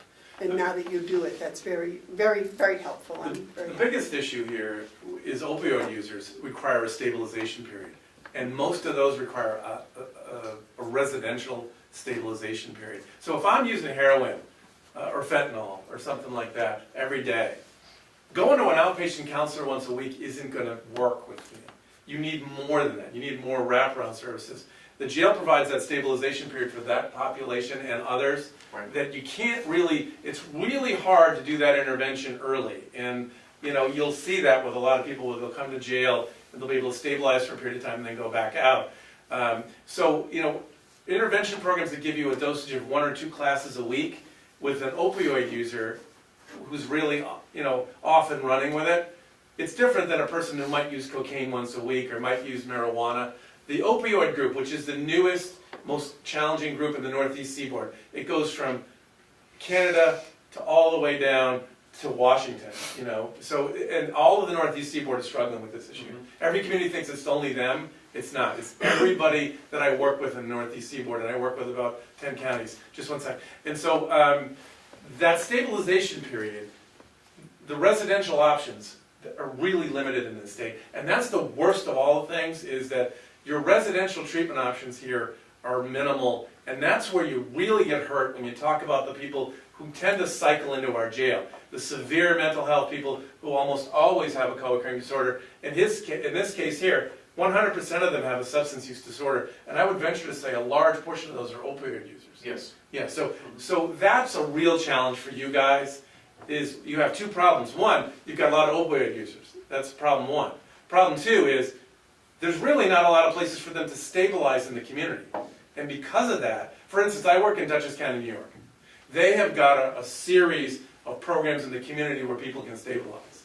So that front end heroin addict can then get that service in the community. Here, you probably have to go 50, 100 miles to get real service, right? Well, and just to kind of expand on that a little bit. Affordable service. Yeah, well, and these people are almost always poor, Right. so. The, you know, some of the rehab services, the residential treatment programs that we sometimes refer people to, would be like Farnham Center, Phoenix House, Southeastern. And Southeastern was a great partner for us for getting people in. However, they actually closed their 28-day program, and now they're doing a different type of program. So they're not providing those services. So the number of those types of facilities in the state is actually reduced. And, you know, it's harder for people that are involved in the criminal justice system to get into, because there's such demand in the state, they're trying to get people off the streets into the rehabs as quickly as possible. So sometimes we have to wait, you know, a couple of months to get somebody a phone screening in to get them involved, because there's just that level of demand across the state. One thing I did want to point out about the I total. want to finish up on that conversation. When you talk about access to residential treatment in New Hampshire, it's not going to happen anytime soon. And here's the reality of it, and this is based not on data, it's as much as observation, intuition. That demographic, that person, isn't going to go to a residential treatment facility because of they can't afford it, insurance won't pay for it, and it isn't out there anyway. So for them, and for the people with opioid addiction, whether it's them or not, incarceration offers an opportunity to get well. Right. Absolutely. And then, so I think it behooves us to strengthen the program, because the reality of it is, if you want to have a residential environment where you're going to be separated from the temptation, it's going to be jail. Yeah. It's going to be a house of corrections. And that house of correction is, in a positive light, is their opportunity to have that opioid break there for however long it takes, so that they can get clean, but also become informed and do the program that you have, and then, you know, give the support afterwards. But I've spoken to people who have gone to the residential program, and it's been very helpful for them without coming here. Yeah. In every instance, they're people with means. They're people who can afford it, Right. and that's good for them, because this opioid is going across the whole spectrum of humanity. And I And think for them, it's there, but for most people, this is their path to relief, and it's a good That's thing. right. I was just It's gonna good that we're here. add to that, you see, and don't get me wrong, jail's not for everybody, and I don't want to admit jail, my job is weird, my job is putting myself out of business. But you see Bevard County who expanded the jail to 63-bed treatment facility, you see Merrimack County expand to 73-bed treatment facility, because the jails are taking up that slack. And we have been, there used to be centers to take your people that had alcohol issues, they were supposed to go there before they went to jail, those no longer exist if you look at the laws. So the jails are taking on more and more, including mental health, so we have expanded. Now, I'm not saying, the community's where it should be, I agree.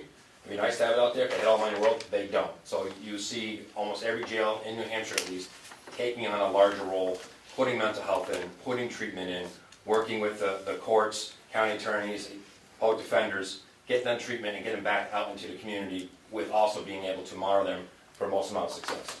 I think opioid abuse is one of the best things we can do for them, is to give them 60 days for health reasons. Well, I think Courts we all, should know that. I think we all agree this is a big problem, and the jail is a very minor part of the solution, but it is a part of the solution, and it's a part that we're involved with, and that's what you're trying to tell us what you're doing. It's a big part of the solution. I don't think it's a minor part, I think it's a huge part. Well, let's let him continue to tell us what he's Make doing. Michaela have a... You had another, I mean, clearly, we are paying for inpatient rehab, we're just paying for it at the jail now. And so what we're missing is that front end piece, which we're not paying for. And when we talk about Medicaid expansion, there are many states that pay for people to have residential treatment, that pay for community-based treatment.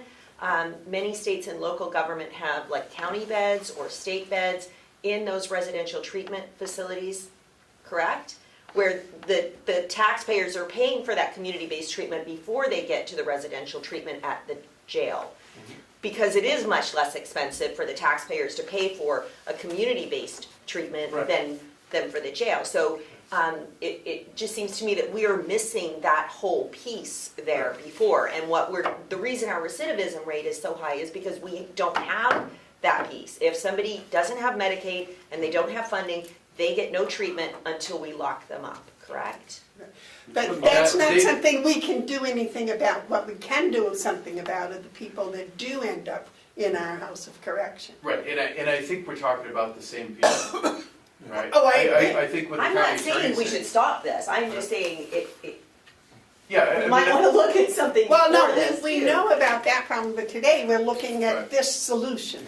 Well, and I think that what we're really talking about is people that are, they don't have the resources in the community, they're homeless, they don't have insurance, right? They don't have all of those pieces. So they continue to, have criminogenic behavior, sometimes as a means of survival, and to continue using opioids, right? And so the beauty of the program is that when they come in and they go through our program, they get 90 days of intensive treatment. First of all, 28-day programs aren't even long enough. I think anybody who has any experience in treatment will tell you, 28 days is 28 days because that's what insurance will pay for. It's not because it's what's the clinical dosage for the situation. That's Okay. why the halfway houses. Right. So, and halfway houses don't necessarily offer treatment, so you gotta have extended 90 days Yeah. is a good clinical dosage for treatment. Okay, and what happens is we get all of those resources in place, which is what helps people become successful in the community. Also, it allows the stabilization, as Kevin had mentioned, because, their executive functioning is impaired, their physical health is significantly impaired, so they actually get help while they're in the facility, but it takes time. The first 30 days, even if people have gone through physical withdrawal, their brains, they're still highly anxious or depressed, have difficulty sleeping, because there are all of the psychological aspects of going through withdrawal that continue on. So what we see is people that kind of come to class pretty, sluggish, sometimes resistant, but then when they get 60 days into it, they're like, wow, I wish I could have gotten into this, I wish I knew this. This is helpful information. So we see this transformation that occurs, and at the 90-day mark, you have a much healthier person who is stabilized and is connected to the resources to continue that success.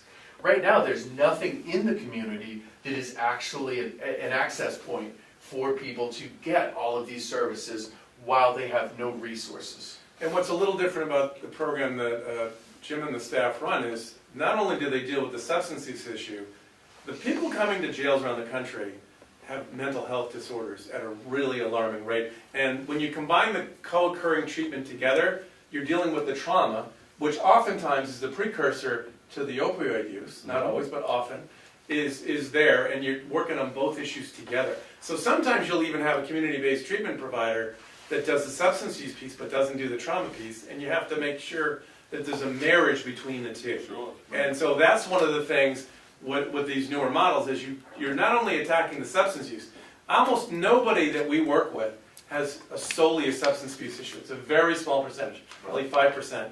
Most of them come in with a co-occurring disorder where they've had childhood trauma or trauma as an adult, and you're combining and working on both of those things together. And the difference is the dosage has to be high enough where they can really re-examine their lives. You can't do it in one class a week.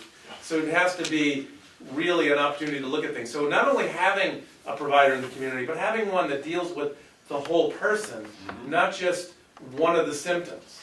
Because when you talk about the risk level you looked at earlier, those people have often 4 or 5 issues severe in their life. Problems with their family, problems with substance abuse, problems with mental health disorder, problems with jobs and employment and education, all that together.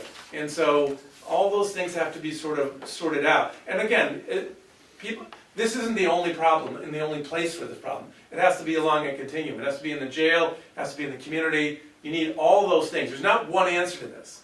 Right. The answer is a system that deals with it along the continuum. On the front end, at the jail, on the back end as they transition back out, all of that together.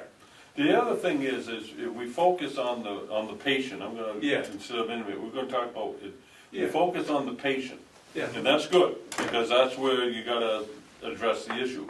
But when you expand it from the patient to the inmate, to the offender, then you're entering into society. Yeah. And we cannot forget, and we must not forget, the victims Right. of their behavior, the people who are broken into, the people who are assaulted, Right. the families who Right. have separated things, stigma. All of that stuff ties into it as well. So from what I see, what we're doing is the best that's being done in Carroll County. Yeah. And That's good. I like it. I like that we have at least something for people.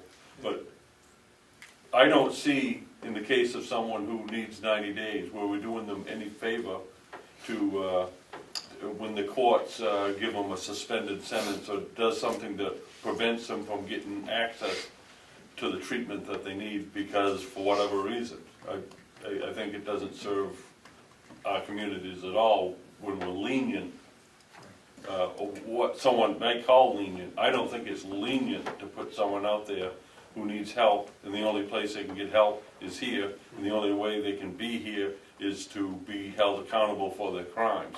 I think that's all a good thing. 90 days is going to get you well. Well, Probation isn't. this next slide on the trust program may address some of those issues. I did want to just point out, by the way, that the data that was on the previous slide, we've seen increases in almost all of the people coming in all of the issues.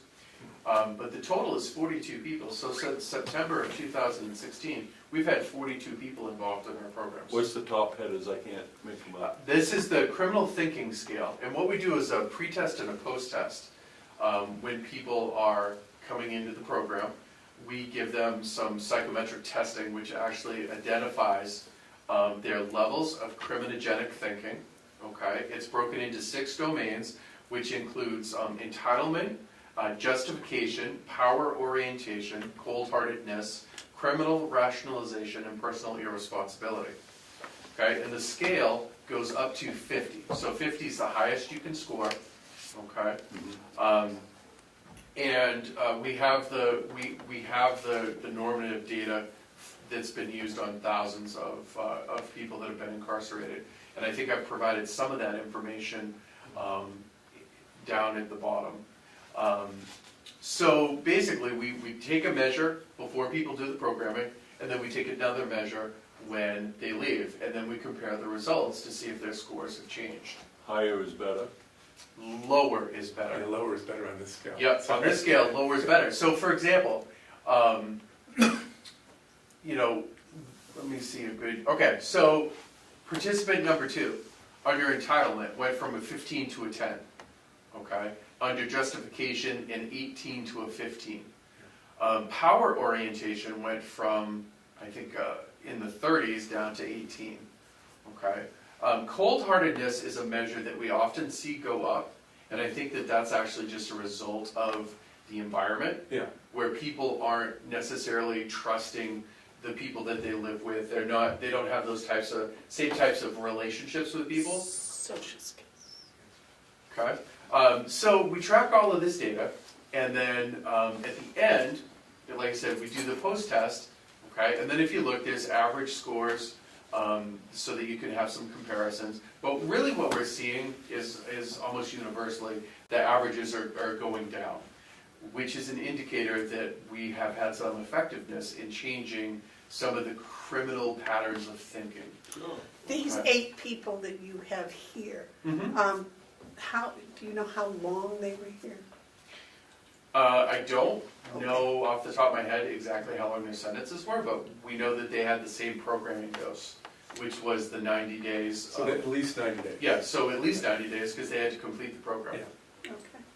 And what year was that? That was in 2017, late 2017. Yeah. Because initially, we weren't doing the pre-test and post-test. That kind of came about after some research and Kevin's input, after he had recommended that we start this process to evaluate how the classes are going.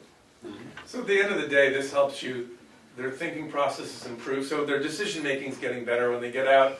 And the power orientation is really about sometimes committing crime and things that are related to crime. Absolutely. So their decision-making is improved as they're getting out. Does that guarantee they're going to be successful? No, but it increases their chances of success when they get out, when they have to make decisions on drug use, not drug use, getting into an altercation with their partner, possibly that might get violent. All those things improve because all their classes are around making better decisions.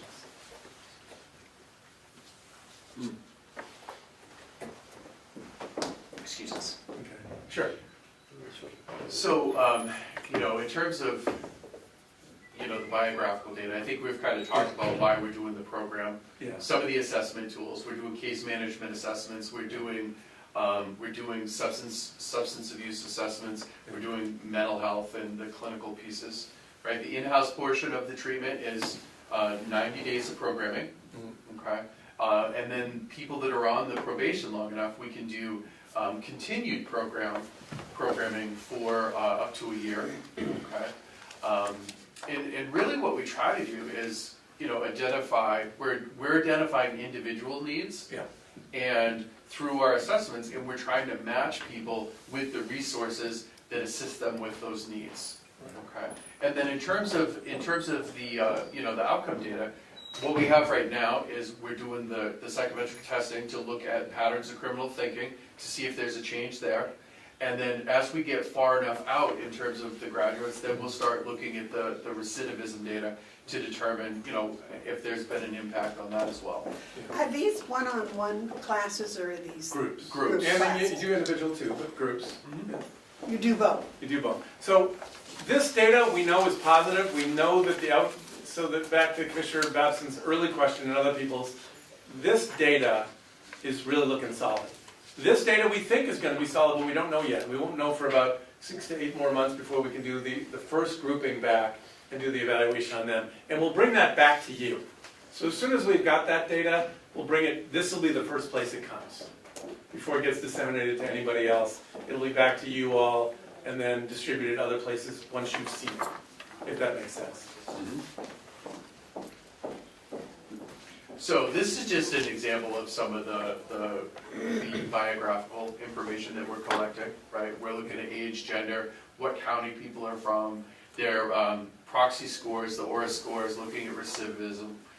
Then the criminal thinking, pre-test and post-test, right? We look at, do they have children, what's their marital status, education level, which I can tell you that out of the 42 people, on average, the education level is 10th grade. And that information's actually been skewed because we've had a couple of people with master's degrees. So if you actually pulled them out, you would probably be looking more at an 8th or 9th grade average education level. And their functioning level's below that, so if it's 9th grade, they typically are on the low end of that 9th grade group. You know, anybody who's been in education knows that. So we're really talking about people who are barely literate in their functioning level many of the times. And then, kind of in the next phase, we're looking at, what we're doing is, are we, getting the case management assessments done? What's the date they're going into the program? Are they getting referrals to community providers? And if so, who are those referrals? What's their housing situation? Because as we all know, housing can be a significant issue. If they're Medicaid eligible, or, we're getting them their insurance, are they, do they have employment at the time of release? Okay, so we're looking at all of those as measures of a successful transition, right? And then post-release data, are they continuing to remain employed, right? Are they continuing to maintain their housing? Are they engaged in the behavioral health or substance use treatment with community-based providers? Are they having a positive urinalysis screenings through the aftercare? Are they attending aftercare? Are they showing up for those appointments? How often are they showing up? Have they completed the aftercare component? Are only people on probation in the aftercare program? Yes. Not necessarily. Right, the ones we have a bite at the apple, that we can pull back, are better, yes. But he offered his services. If they're not on probation, but they still wish to continue, the service is offered. Yeah, absolutely, yeah. And I don't know how many you've had. We've had a few. We've had a couple who have continued in aftercare without being on probation. But they have no obligation to do so, so it's on a voluntary basis. Yeah. So Whereas who do you refer them to in the community? it really depends. I mean, Where they live. yeah, where they live, what, who's closest in terms of doctors. In terms of, we've done people to private practice where, let's say they wanted to see a LADAC they had a relationship with. If they've already know somebody that they feel comfortable with, we'll send them there. So we've used people from North Country Health Consortium that are practicing in Comeau. We've used community mental health. We've used private practitioners. We've used all of the healthcare clinics in terms of primary care docs. So really, it's based on where's the person located. Do they have an existing relationship? Is there somebody they would prefer to see? Do they want to see a male or a female clinician? There's all of those things to take into account. So we use whatever resources are available in the community. Do you use Whitehorse Yes. frequently, or? Yeah, especially for people in the Ossipee area, because in the IOP piece, if people are appropriate for an IOP or want to do an IOP, then Whitehorse is the only IOP in the area, so they would get all of our referrals for that. How many have you referred in the past year? I couldn't tell you exactly, but I bet it's between 6 and 10. And about the same for the North Country Consortium? No, North Country Health Consortium's newer, and they just opened an IOP, so we've actually just done our first referral for them. The employment piece is huge. It's the old saying, idle hands are the devil's workshop. Do you have connections with the New Hampshire Department of Employment Security? Do we have anything in place? Maybe it's not on you, but on you, Jason. Do we have anything in place to have help inmates find jobs? Yes. Yes. We do. Yeah.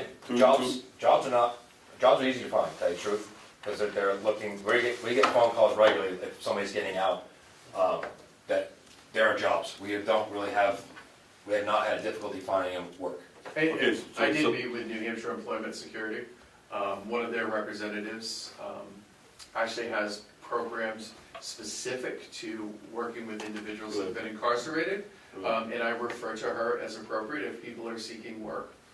So that happens as appropriate. Good, Yep. because I think that would be a huge piece. Yeah. And we try to work with their previous, a lot of times their previous employer will still take them back because they know they had some issues and that they have gotten help. So we've had several that their employer says, hey, listen, if you say they're doing well, and between our case manager and Jim, they work together, they have taken them back on several occasions, knowing that we've still working with them in the community and have worked with them. Good. David? Jim, in the limited knowledge I have of the subject, why aren't you including, or do you include, inmates that are have successfully shaken the opiate habit? And because every case is different. And I think people go out of here thinking, well, it's gonna be this, and this, but there's always this, and then that. Why don't you and I guess the couple that I know that have made it, have them in part of your program to tell the ones that are getting out, this is what you can expect, or this is what happens in real life, rather than sitting there and hearing it and not, I don't mean to belittle your position, but somebody that's been through it, I would think it would have a better understanding when they're going out than someone that hasn't. And I think peer support is an important part of people's recovery. And so we'll do referrals as part of kind of the going back to the community to get people connected to those things. We encourage people get into meetings. Now New Hampshire has a lot of certified recovery support workers and recovery coaches, which are the people that have that shared life experience. And so And you're connecting them to that. Yeah, and we are connecting them to that. I think that, our focus has really been on treatment, right? Okay. So we're doing the programming piece, which is providing all of that early stuff that is helping them develop the skills to cope with things, right? Because you gotta kind of start with, if somebody's coming in and their anxiety is going through the roof, right? They need to develop the skills to manage that. They need to be stabilized with medications as appropriate. They need all of those pieces put in place. Then we can connect them to the peer recovery people. We're not opposed to, if there is somebody with some long-term recovery that would like to come in for a guest speaker, that's something that I'm sure we We've had could. before, right? We've- We've had one come down before. Yeah, so we've had that actually happen in the past. We don't have So- many that want to come back, to tell Right. you the truth. I mean, we have one that you're familiar with, has come down before in the past. Yes. But a lot of the other ones, when they go, they But the key is that transition, I think that's also where you're going, Commissioner, is as they're going back out, linking them up to those folks. And that's what happens with the peer recovery, the recovery coaches and the peer recovery folks as well, as connecting that. And New Hampshire's got a decent system for that compared to some other states. Yeah, absolutely. And Whitehorse, for example, has peer recovery people, and they have a drop-in center for support. We've partnered with them, so I meet with people for aftercare at that location, and it's very natural to kind of get them connected to the peer recovery pieces. The other place that we're doing, the northern location, is through Mount Washington Valley Supports Recovery, which is a sober living facility for women. And they also run a lot of recovery support services, and they also do some partnering with Whitehorse. So, That's an Ossipee, I mean, Conway. Senator Yeah. Conway. Senator Conway. Correct. Yep, and so they also have recovery coaches as well. So again, that's a really natural place to get people connected to those peer supports. So these are some of the things that we've seen that have been really positive in the program design, and we won't go over every one of them, but this is what we see as some of the strengths of, at least what I see in your model. It's really a strong model, and it's based in a community where it's complicated to do the transition, because there's no community, there's not no, but limited community options for people. And the other piece that's different is your county's really geographically big, and that makes it a lot harder than an urban community in a lot of ways, in that getting from point A to point B is harder here. You all know that. And so that's been some of the transitional services here. Our goal is obviously reduce crime and better lifestyles for the folks who are in our programs. But at the end of the day, having improved public safety. And that comes not just from treatment, but treatment and accountability together. And that the folks that we're working with need to have parameters and know that if you do X, then Y will happen. You can't just provide them treatment. That's an illusion that I think some folks have is, if we just provided them treatment, that would be all. They need the treatment and the accountability. So if they're not being compliant, they're dealt with in a certain way. Not necessarily locked up right away, but dealt with in a certain way. And I think you guys have worked on that with your model as much as possible. And I'd like to blast any part of our judicial system, but the court is a difficulty. They do not believe it belongs in, nor on electronic monitoring as a step down. It should just be free, which it does not help these people if you're not monitored, to make sure you're going to programs, to make sure that you're getting the help that you need. I have one currently for electronic monitoring. I think I'm going to get a court order today to take the person off, and that's fine, but the ownership will go back on the court, not on the jail. So we're trying to do everything we can on our end to make sure these people go back healthy, safe, and don't die. Think about having trouble following laws and being compliant with laws for your whole life, right? I think it needs to be pointed out that these are not people that just woke up one morning and said, gee, I think I'm going to go out and break into houses. Right. These are people that have probably been in trouble since grade school. Yes, exactly. Absolutely. That's a great way to say It took that long period of time to have those issues. It takes a period of time for somewhere to work with them, whatever entity it is, us or the community, to get them back on track. So whatever entity doesn't have that time to work with them, if the courts don't allow or the community in general doesn't allow, these people that are having these issues will still continue with these issues if some sort of entity does not work with them in a period of time that is actually national-based models to get them back where they need to be. So the research shows if you provide good treatment in jail, it's nice. But if you provide treatment in jail and in the community, it's better. Now, if you provide treatment in jail and in the community and have accountability and supervision, it's better than that. Oh, it's called discipline, I think. Exactly. Discipline, yeah. So, discipline. So, having both together, the combination of good transitional treatment and accountability for a period of time, because they've got to learn to get it back together. It doesn't happen overnight. So those things are a challenge for folks. Okay. Yeah. So we are at next steps. Next steps. So obviously, a next step is regular updates for the commissioners and the delegation, but again, through you all first, and then the next step comes after that. Regular updates on data. As soon as we have recidivism data, we'll get that for you. Jim likes data, which is unusual for a program director, but he does. And I'm happy for that because I work with him on the data. We'll be able to do a recidivism study next year. We've been doing focus groups with the inmates, and the inmates have really talked about what they like and what they don't like about the program, and we've been able to adjust that over time, what they would like to see happen. What are my struggles when I get back out in the community? Those things are all discussed and evaluated. That's why you need someone that's been Right. recovered, Kevin. Yeah. Because every individual's problems are different. Absolutely, and that's where the peer recovery folks and the, what's the name of the recovery coaches will help with. We're fortunate, we've had a couple of been on Channel 9 News talked about what the program's worth at. It happens when they need that is when they're getting close to walking back out the door, and the recovery coaches catch them there. So they catch them right at the time after they've stabilized, but before they get out. And after. Oh, I thought you were telling us they're linked post-release, but they come in them after they get out. Yeah. Like the one gentleman we talked about that had left, had some relapse. Yep.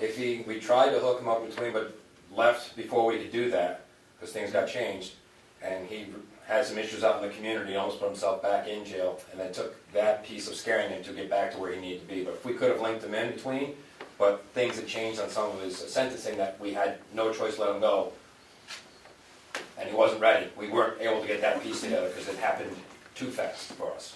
And even though the community did pick him up pretty quickly, it was just too much of a break. They picked it right. Well, and that's what there's people in the community who pick them up, but not the peer recovery, the ones that have gone through this and know about it. So it wasn't the right people. It was good people, but it wasn't the right people. And that's what part of our job and part of the case management stuff is putting in with the right people. There's great, hard people out in the community that want to do great things, but they not be the right ones. But I believe it was peer recovery, but that's beside the point. That's not what we're asking. What I do have a question is, But You can said before the- you do that, can I just ask one question?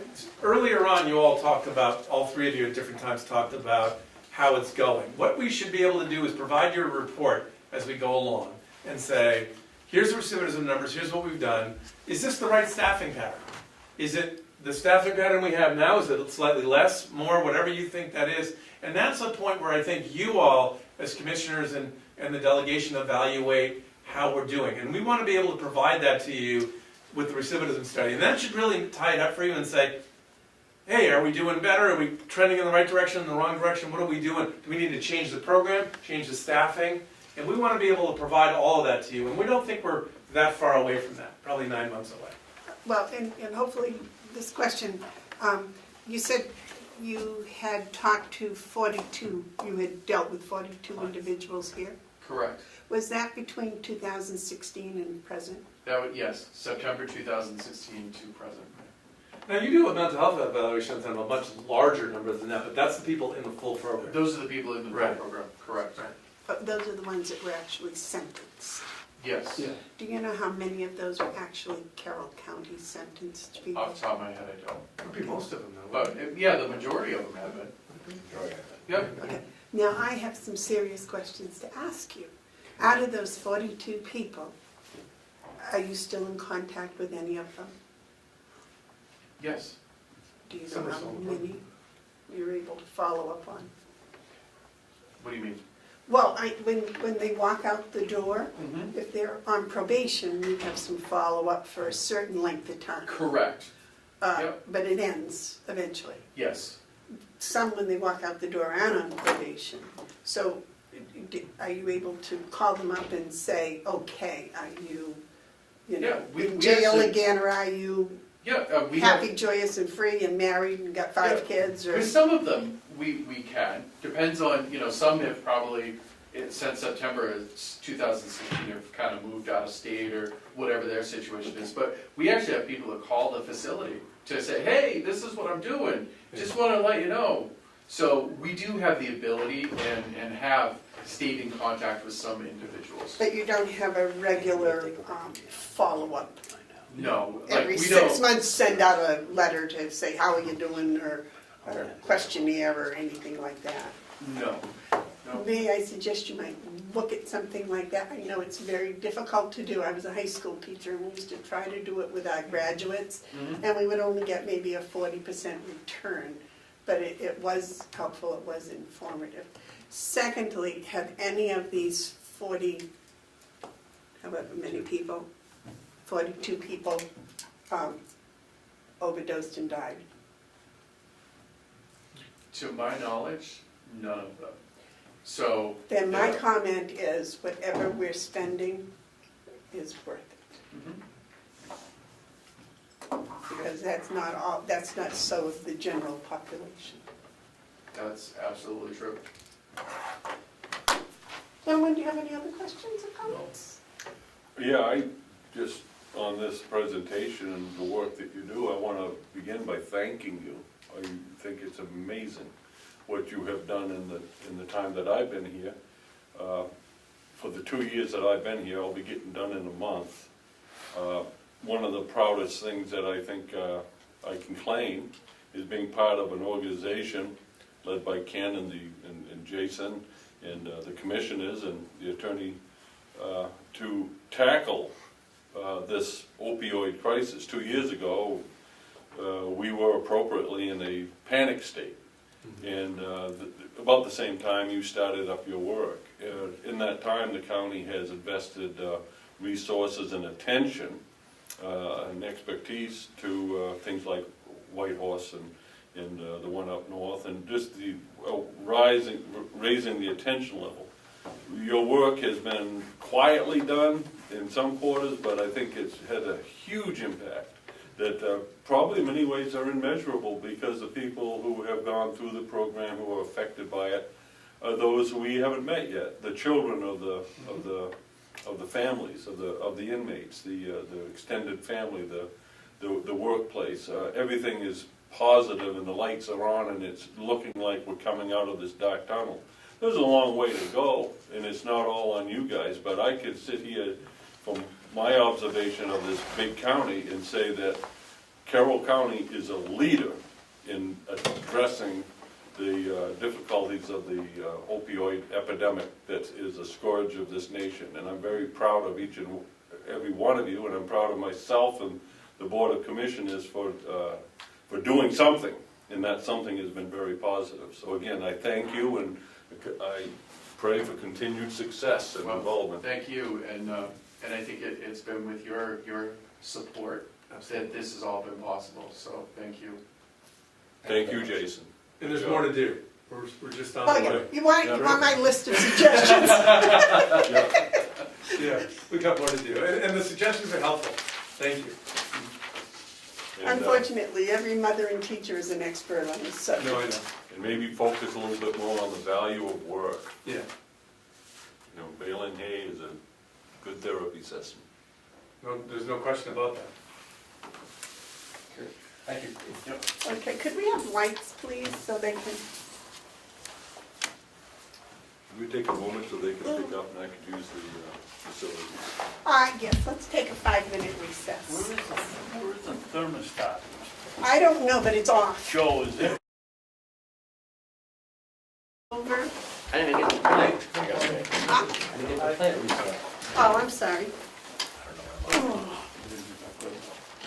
Next is performance audit draft.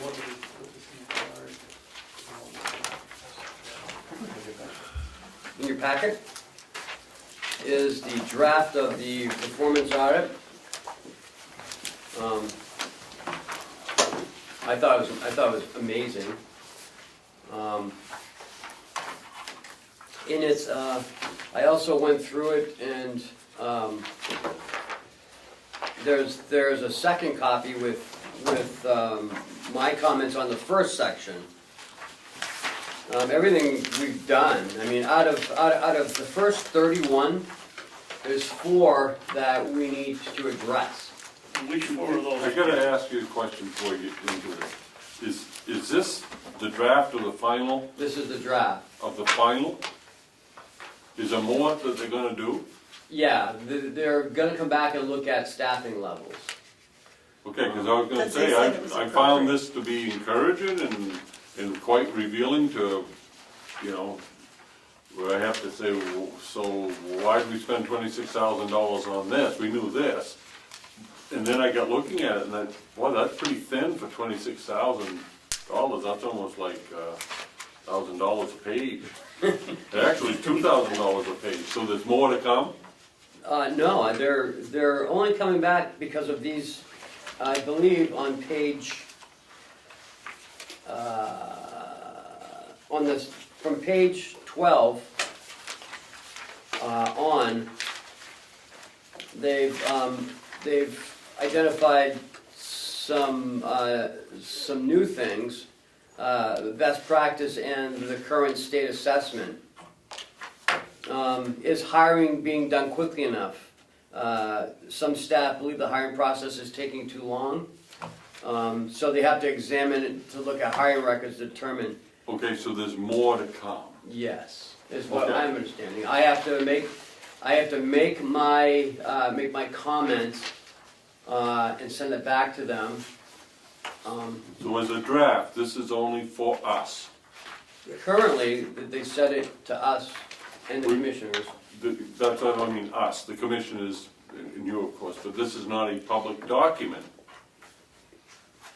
If it's a draft, it's a work in product. If Right. You put something like this out there, then, you know, it's, But if we discuss it, it becomes a public property. that's my point. You know? Well, they did send it to Mr. Cordelli. Why? We were told specifically that things were to come here, Yeah. and we will send them to other places. I want to put a message out to this group immediately. You either work for us or you don't work for us, and you were instructed to send your information to you. And that's in the contract. And they did. But And they also send it to whoever else they wanted to. Fueling a political problem. Well, it's your guys to deal with, but that is not right. They did not do what they were supposed to do. Maybe they need to do an evaluation of their own outfit. Performance audit. Performance audit of their own adherence to contract terms. Ken, is there any significance in any of the green? Yes. There's some errors there, which I'm going to address. I don't get two hoots about that thing. That's a joke anyways. It's a waste of $26,000. Oh, I agree. In So I- looking at everything here, there's not really much to identify that needs improvement. So it's gonna become a political tool to people that just wanna make us look bad, no matter what it is that we do. I think we've done an awful lot. I think Well, I thought it said we did a lot. Yeah. I thought it really did. no interest in what they have to say. I hope that what's here, the delegation, where they've pointed out, the delegation has removed stuff that they give some consideration to putting them back. Well, there's some, There's several Makes questions us here look where good. it says, we've done it, we've put it in the budget, we've tried to correct it, but the delegation has taken it out, and I hope that they wanted to spend the $26,000, I hope they'll take their advice they get. I'm sorry I didn't hear the last part. I said they wanted us to spend $26,000, I hope they'll take the advice they got and try to make the corrections. Makes the commissioners look good and makes the delegation look not so good, but that isn't even the point. Doesn't matter. It doesn't matter. We have always been focused on improvement. And I have a problem with this whole setup. This is a sham. I'm not playing with it anymore. Do what you want, I'm leaving anyways, but that, I wouldn't give it any more attention. Well, apparently Ken's put some work into this And I hope you're keeping track of it so we can get it transferred to cover our cost. Waste of time. We got other things to do. So back to my original question, what is the significance of the green markers? The green is the roles and responsibilities, and it identifies what this audit is looking at. It's looking at the Board of Commissioners, me, and the finance office, and the nursing home finance piece. What are these little green things about? That, I don't know what the little green things are. What are you talking about? See these little green markers? That highlight the, Oh, yeah. I didn't One, know two, if that and was three. something that Ken had done or... no, I think it's just their little, see, they started here and keep going everywhere.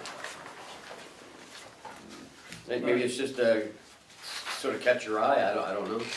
Sort of like a dot, you know how you do the, Oh, you sort of highlight each number Yeah. thing? Okay, I got it, all right. Yep. So did you mark the things that you had concerns about? In the first part I did, and that's here, in this attachment, all in red. The what?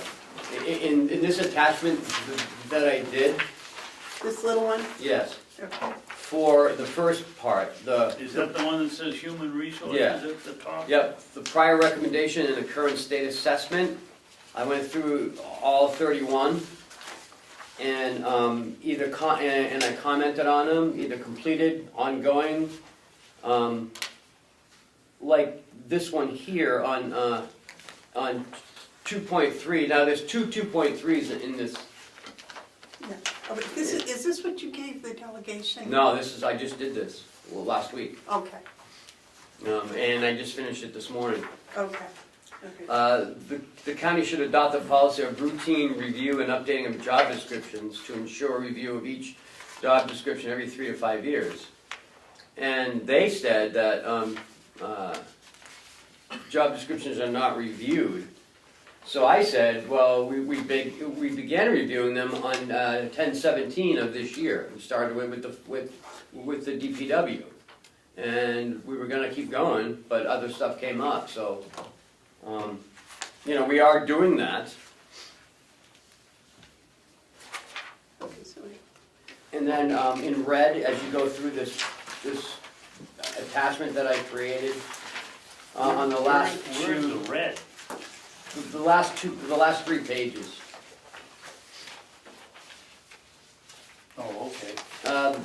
The Board of Commissioners' agenda does not include memorandums for items which we will be acted upon during the commission meeting. Well, I put all material that is discussed at each meeting is sent to each commissioner several days prior to the meeting.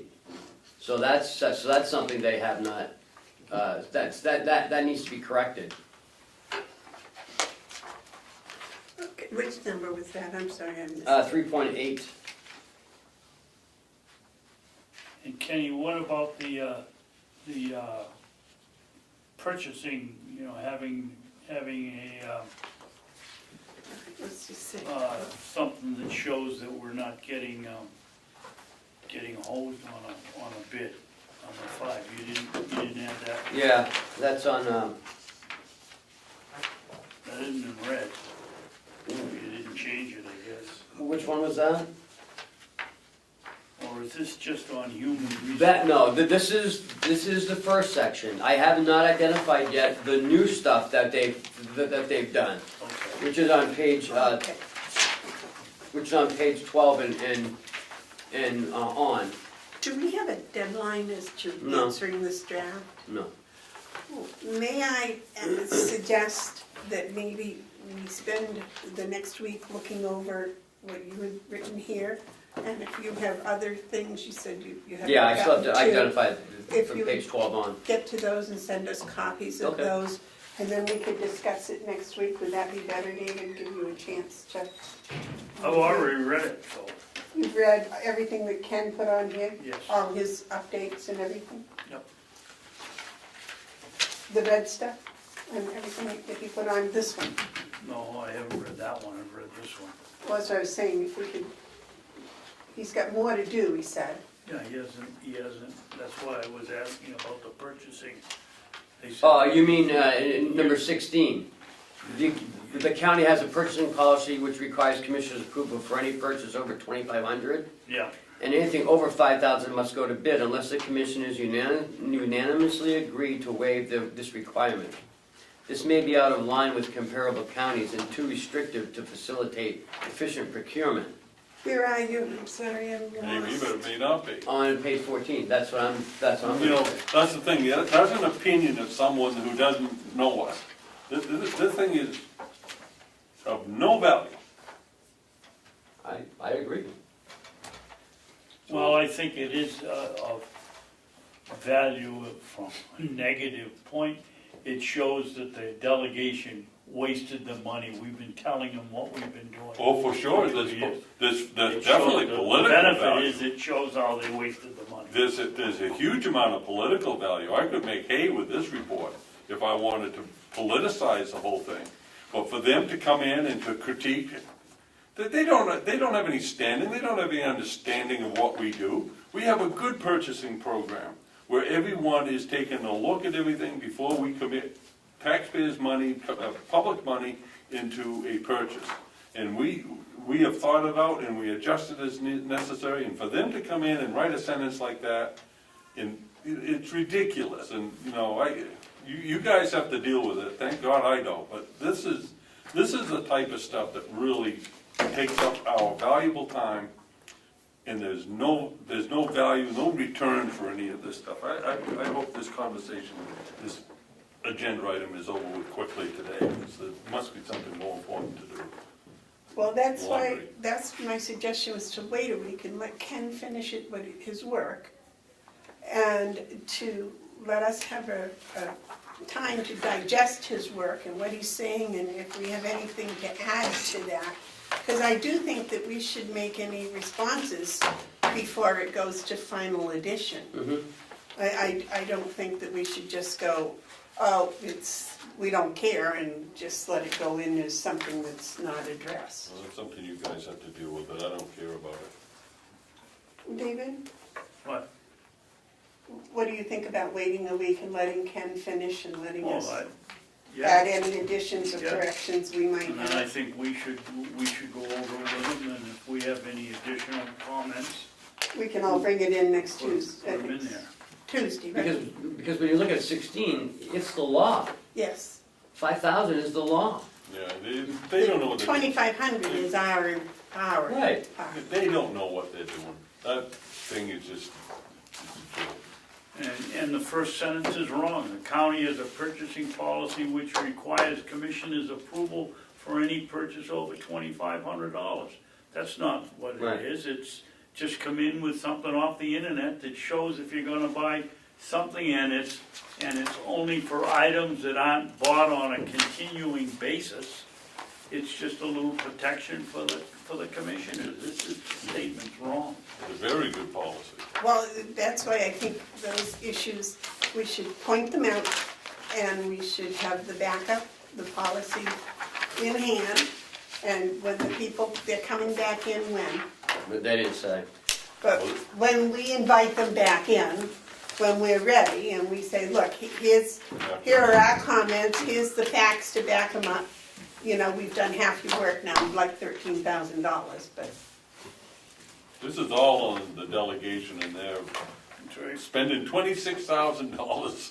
I mean, it's almost comical, but when I think what we could have done with that $26,000 for things that we need to do, you know, we're gonna have to spend $65,000, $70,000 on a generator. It's been nice to have this $26,000 available. You know, and then for them to break the contract and sending it off to people who they don't work for. That bothers me a big deal. That goes to trustworthiness. They have a signed contract that they're to send information to you. Yep. What's to say they didn't send it to the union leader I don't or know. the Connolly's son? You know, they chose to send it to Representative Cordelli, you know? Where's his standing on this thing? You know, he's Well, part of a delegation that raised the money. He's not part of the evaluating team until it's his turn.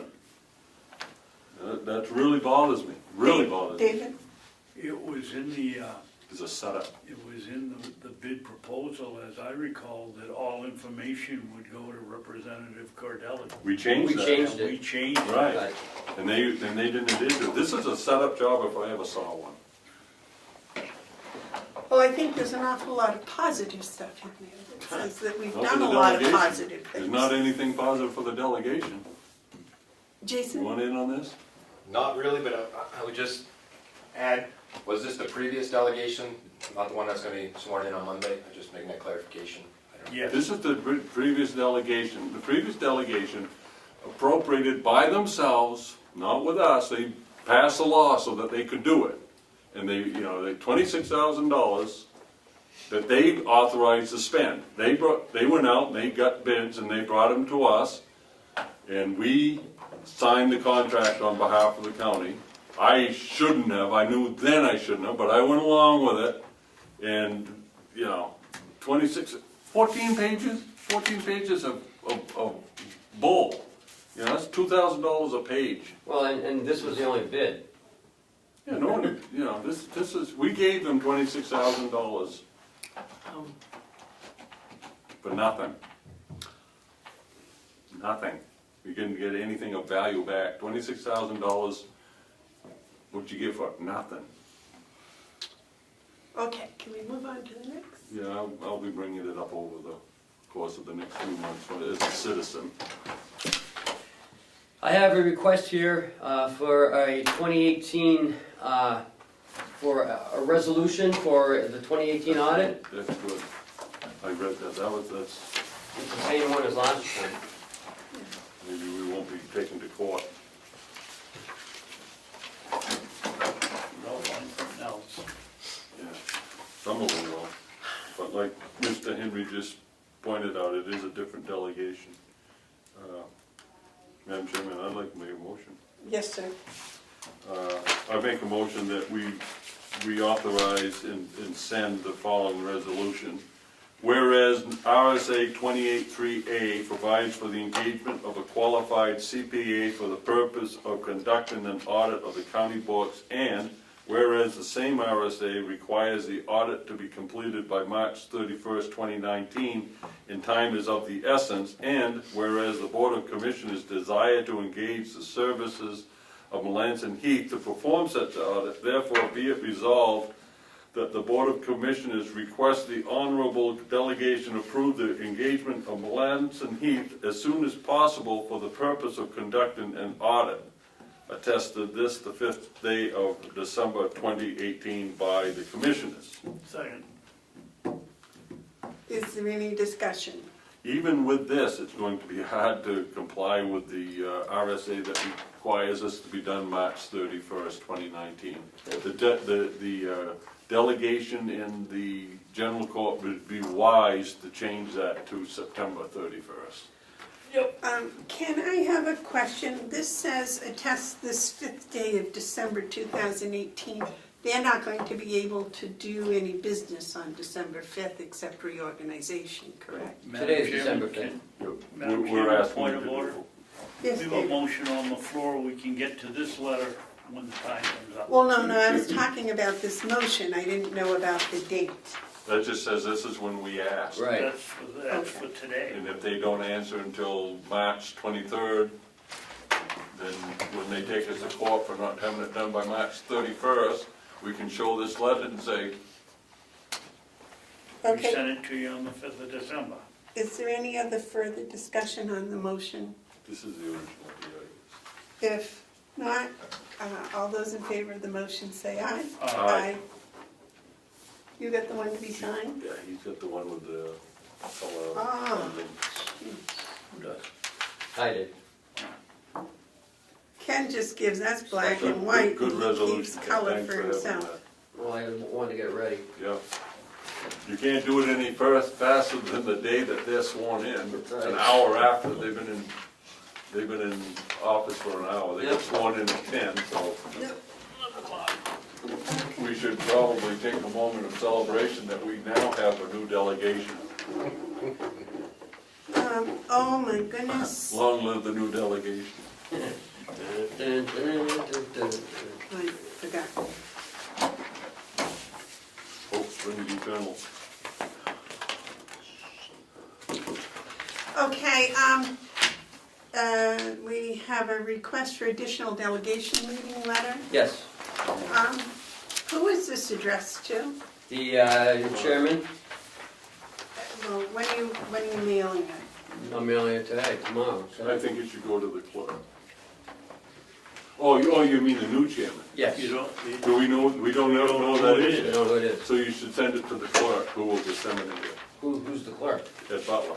We don't, Oh, well, that's right, I don't know. we don't know.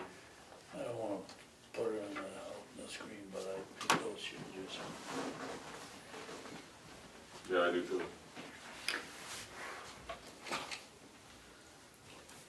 I'll make a motion that we accept the letter that Ken had wrote to the delegation with some minor corrections. You two can look at Second, them. second. well, what are those corrections? I said you can look at them.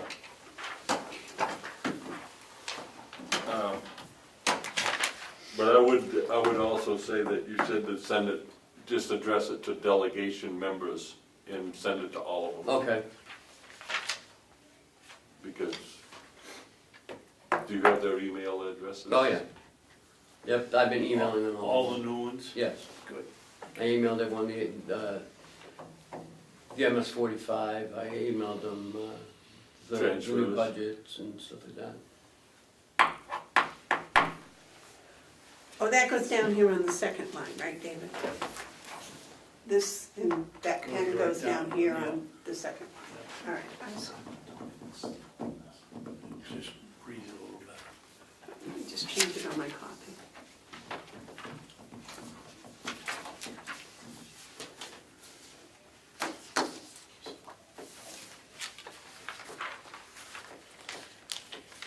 Not counting the meeting.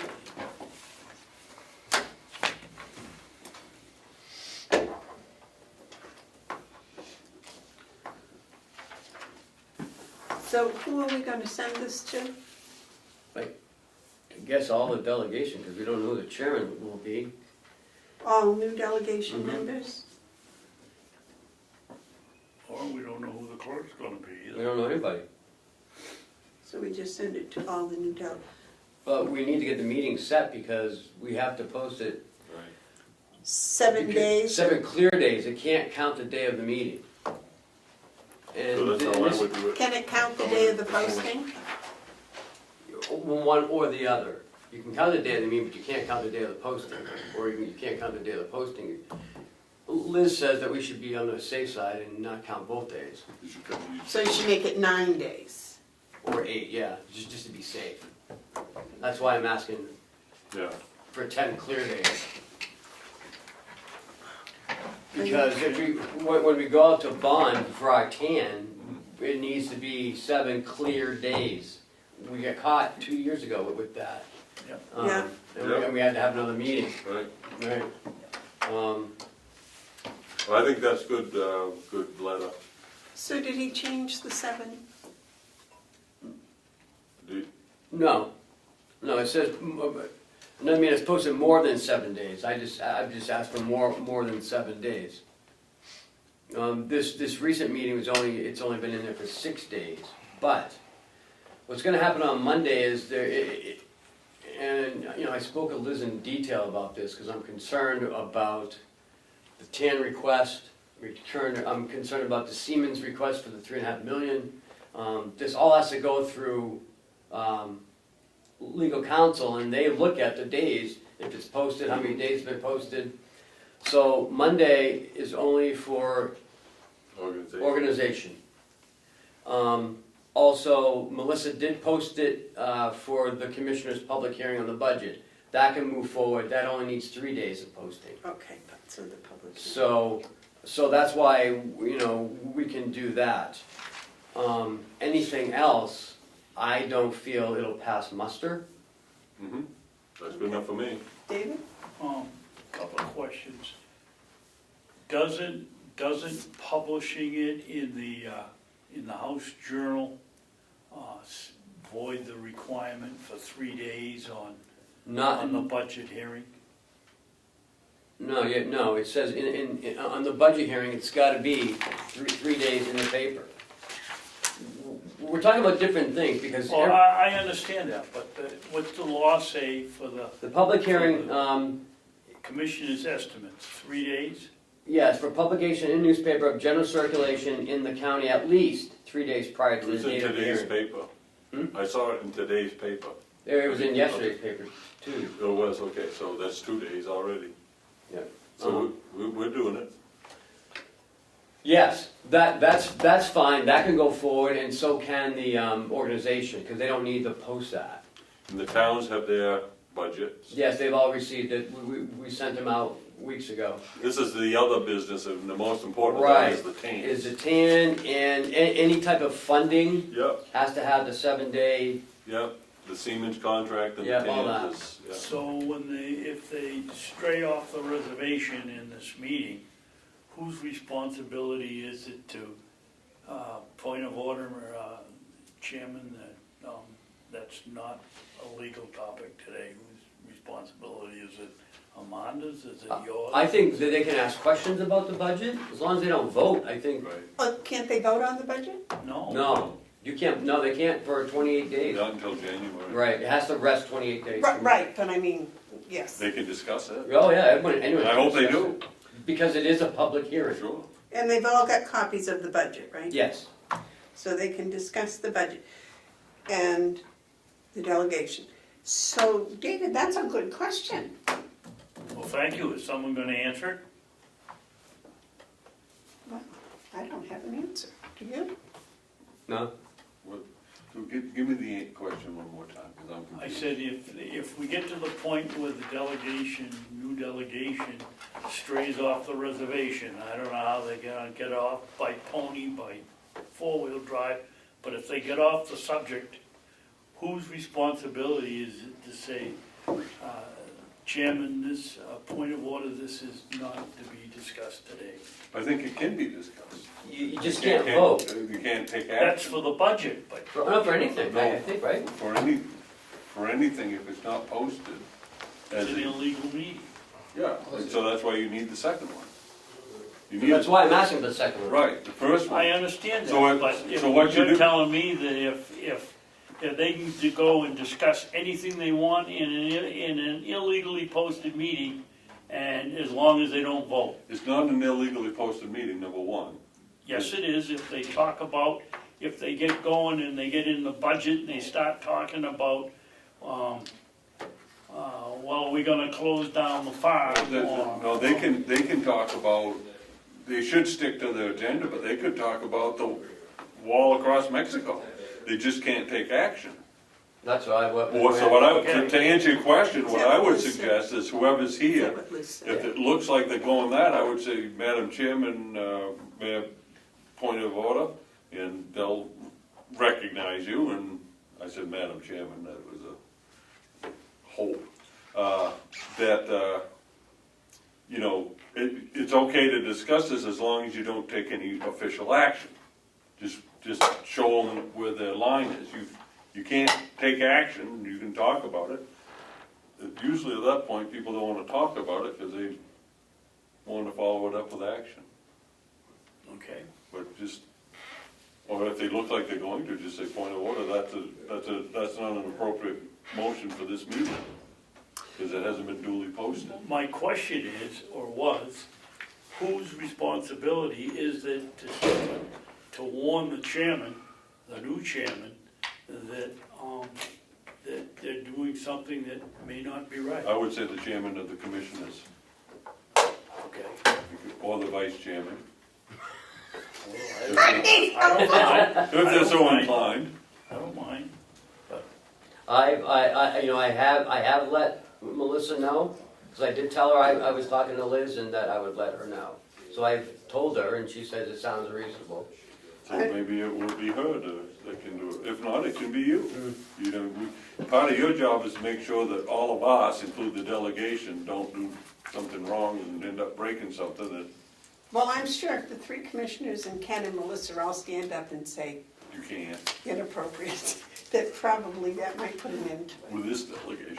Yeah. Previous one, not, maybe not. But what about signing, authorizing this for the, Keith, the audit? We can't do that either. No. No. Oh, but we can send out. Yeah, I absolutely can send a letter and just put them on notice that, you know, when they set this meeting up in December, that'll be at a topic. Their second meeting in December, they're gonna be very busy. They're gonna have an agenda of a lot of things to do. Joe's got his hand up, Madam Chair. Yes, Joe? Yeah, the only thing I just wanted to add, as Ken's pointed out, that budget's gonna sit for 28 days, I think you said. Yep. And believe me, the financial institution will wanna see that, and they'll wanna see it as approved. The budget? Yeah, Okay. when we go out for a tan.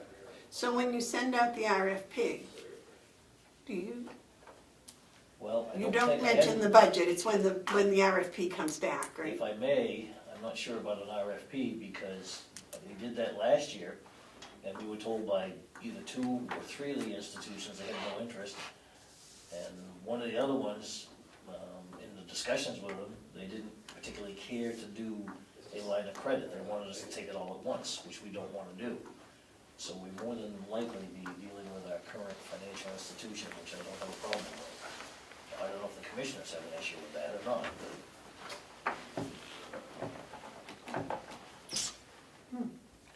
I like competitive bids, but if you can't get any, then, and if you get someone that we're satisfied with, I have no problem with that. I just would be hesitant if they were to think, we don't have competition, we can jack it up a Well, point or two. the other side of that aspect is, we work very closely with our institution, and I guess the only way I can say it is, I don't let them get away with anything. That's why I have no problem with it. Ken? We've gone out for the last 3 years for this, even before Joe got here, and no one ever bids on it, Right. so. Now, you followed up with several of the banks, right? No, well, I went to the banks and I think I went to 4 local banks, and I asked the bank manager what their policy on a TANs was. You didn't even know what one. And they didn't know what one, 3 out of the 4 didn't know what a TANs was. So, If I my may, only question to Joe is, Joe, does the TANs have to come to a bank incorporated in New Hampshire? Because there's lots of banks, Maine is active, Vermont's active. Can we broaden our, because we're gonna save a lot of money by going to a line of credit, not taking it as a lump sum. if I may, first off, we do it as a line of credit, period. We don't take it as a lump sum. And even if you would take it as a lump sum, we can't arbitrage it, meaning we can't reinvest it to earn interest on it by law. So, another reason we do it as a line of credit.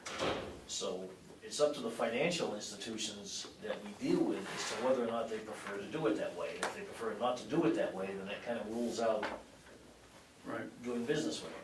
The second part of the question is, I don't know the answer to that about whether or not we go across state lines for this process. The problem going across state lines is we have to make deposits on a daily basis. And I would not be in favor of going someplace else to be doing deposits across state lines. Why would we have to make a deposit on a daily basis on a TANs? They're No, just no, I'm giving talking us about our banking relationship, I'm Well, sorry. I'm not, I'm talking about trying to get the Well, TANs. yeah, the issue is that any of these financial institutions, if they're going to be very competitive on the bidding on the TAN piece of it, they're gonna want the entire deposit relationship. Okay, And so then that becomes a then problem. that comes in. Yeah. Mark? Joe Costello has forgotten more about banking than the three of us will ever know.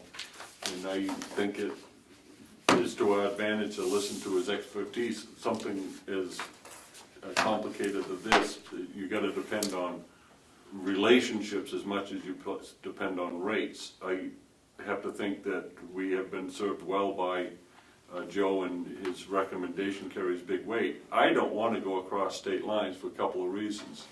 I'm not moving. The, We didn't pay that electric bill again. Always out too. Uh-oh. Generator went, I don't think it's just this room. you running off a battery, John? Oh, there Yes, it is. sir.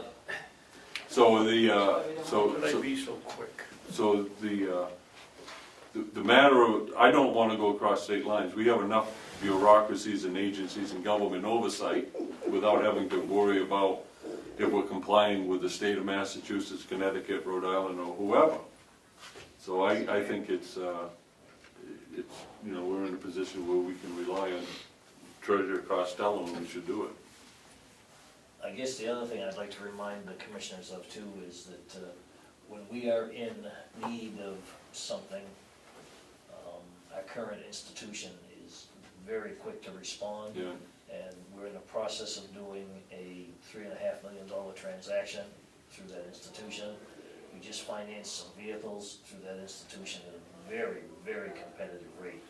So it's a multi-service function that I look for. And as I said, it's a two-way street. The good news is we're sitting on the other side of the table now, dealing with the financial institution. Could you maybe see if they're still going to be as competitive this year as they've been in the past? Well, what I try to do, once I get the approval to do it, is I go to them and I say, look, here's what we're gonna be looking for. I need to get an idea, what are we talking? My concern is, as it was last year, the sooner we do this, the better off we're going to be, because the rates are still on an increasing market. They're going down. No, they're going up. I thought they said this morning on the news they went down. Well, if they said that on the news this morning, I missed that, I I apologize. did too, but I wasn't. Everything that I've seen gives the indication through the feds that rates are going to be increasing. The Federal Reserve is talking about increasing the Yeah. prime lending rate and all that business, so I like to get our rate locked in as soon as possible. And doesn't mean we need to draw it, but I want to do it. Idealistically, this stuff should all be done by January 1st and in place.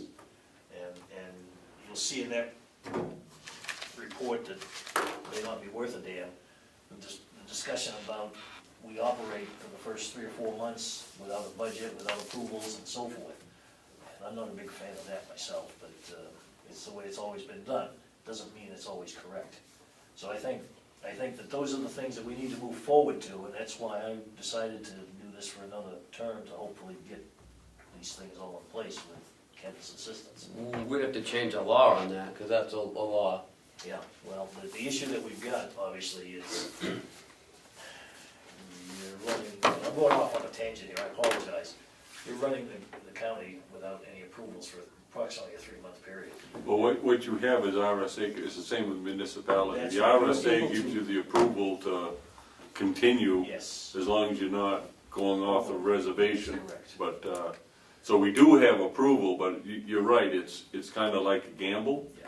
you know, but the thinking is who's gonna shut down government, you know. So I don't know what the solution would be, but you're right. When we start writing checks in January 1st, we haven't really, Well, you're absolutely right, Commissioner, the RSA's do allow you to do that because of the fallback. right, I'm not sure how that RSA is actually written. Not in counties. The municipalities. And I asked the delegation last year to authorize us to operate for the 3 months, remember, everyone I remember thought that? that went oh very yeah, well. did they, They said, you don't have to, but then towards the end of the. Discussion. Right, they decided that was. so why don't we put out another resolution type thing next week, so that when this new delegation comes, that's quickly in front of them as well, that we have that Okay. authorization? I Yes. think that's a good point. Yeah, that is a good point, I hadn't thought that. Mhm. And that we did last year, it was based on the previous year's first 3 months. Yeah. Or was it a quarter of the previous year's Hounsell, you A don't quarter have to of last year's budget, budget? so. Right, not on the You first do. 3 months, but the last year's We do. budget, right? Yeah, we Because do. I remember that was I'm really good. important. No, we're brilliant. Yep, Um, okay, that sounds really nice. I'll put that down. So that I'm clear and I don't misunderstand, the commissioners are okay as long as we're doing the business with our current institutions. I am, I'm not. he's Dan and I'm not, so you got, thought that out yourself. I think if it comes down to, only one bank that'll negotiate with us, yes, but there's lots of institutions here in this state, and I can't imagine that, one of them, I mean, people's trust, you used to work for Community Day. Yeah, the People's is out of Bridgeport, Connecticut. Yeah, but they got a bank right here in Wolfboro, they But you got, go in and ask, I'm sorry, Commissioner, you go in and ask that bank in Wolfboro that question about a tan, and my guess is you're gonna have the same problem. he did last year, or was that Meredith Savings? that was all of them in the, Madam Chairman? Yes, sir. Oh, I remember this happening in Stratford, and when we got a tan from another bank, we had to switch to that bank. So Yes. Joe's correct. You gotta move They it. want all your business. I would assume that's true. And remember, we have a bid promised by the Bank of New Hampshire for the Siemens, the 3.5 million. So, I did mention that, yeah, you know, very competitive. But we haven't agreed with that yet. no, you guys voted. We voted for that, Yep. and we signed it, so I haven't signed it yet. so. We're still working towards it. Well, But I'd you're- like to know but you're One what's awarded suggestion, there's a negotiating lever that the Yeah. treasurer can use. Yeah. Well, that's why I'd like to know what, somewhere in the ballpark, what their rate's gonna be on the line of credit. Well, that takes me right back to the full circle about I need your approval to go do that. Well, yeah, you don't have any problem with me getting the approval. Is I that have a no motion? problem with you speaking to the Bank of New Hampshire and asking them what their projection would be. I encourage you to do so, I have no problem with your judgment, Joe. We will be talking for it. Can we get a motion?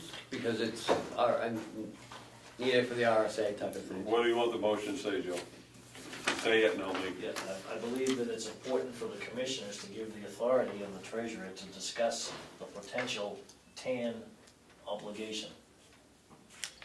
I'll make a motion that we give the treasurer the authority to talk to any banking institution about the 2019 cans. Second. Any discussion? All those in favor say aye. Aye. Aye. Thank you. Thanks, Joe. Okay, Joe, you can.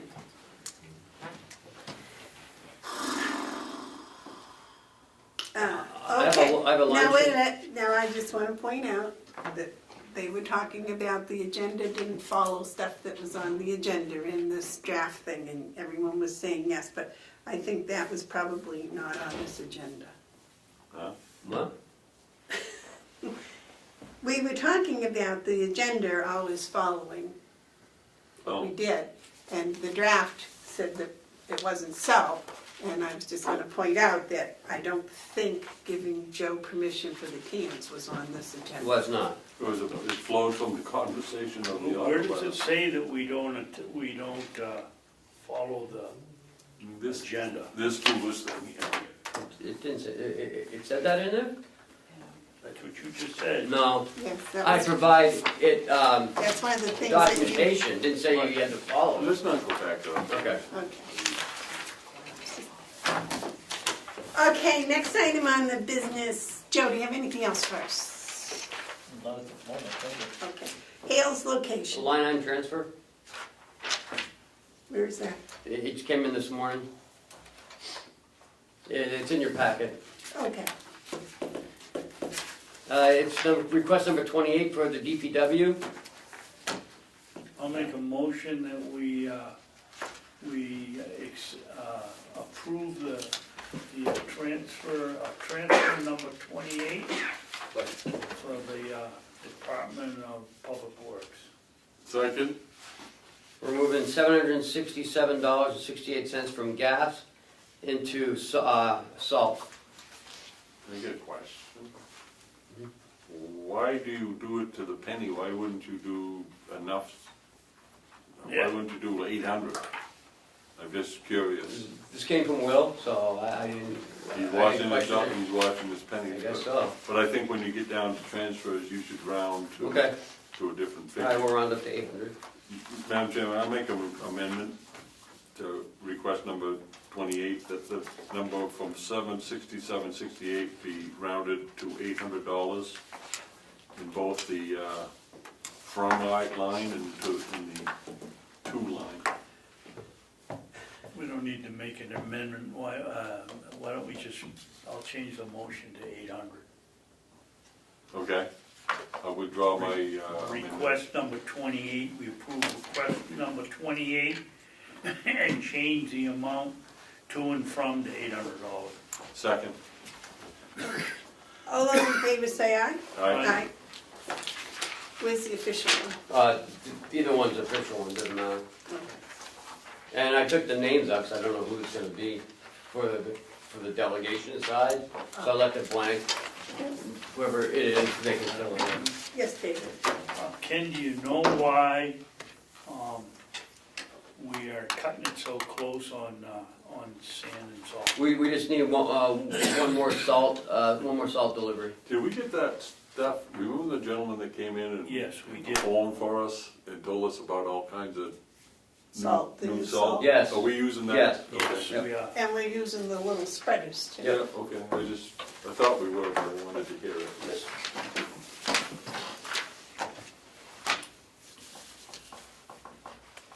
You know what we didn't sign was that request for an additional delegation meeting. Because you guys had changes, I had to make changes to it. You guys voted on it, Oh, okay. so I'll stamp it for you guys. Okay. Because you voted and you all agreed. Yellow folder.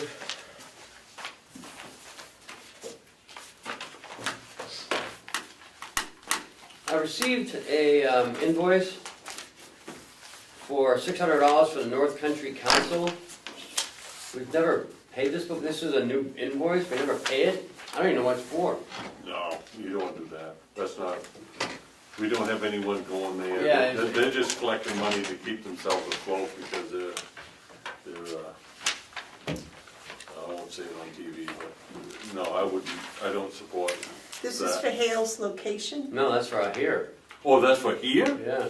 Oh, I thought you were at Hale. I just thought you were doing the Hales. Well, I was, and then I opened that up and I saw. Oh, no, that's for here, oh, absolutely not. What is the North Country Council? Well, the way it works in the state of New Hampshire is the State Department of DOT and others, but mainly the DOT, looks to regional councils. There's a Lakes Region Council, there's a North Country Council, and I don't know what they're all called, but I think there's 6 of them. And we've been, There's Lakes Region Planning Commission, I think. here. yeah. And so the North Country Council, in its heyday, was something that was very important to Ray Burton. And Ray Burton was able to use his influence through the council to access funds for North Country projects. And it was something that served a purpose. But over the years, it's kind of lost its oomph, I guess. They've had changes and people, they're looking at it as what's the return on the investment. And I know that Conway was out of it for a long time, wouldn't pay the dues and wasn't a member of it. Now they went back in, and I've heard that they're wondering why they went back in. Their intentions are good, their effectiveness is minimal. I don't see what you'd get for the $600 investment.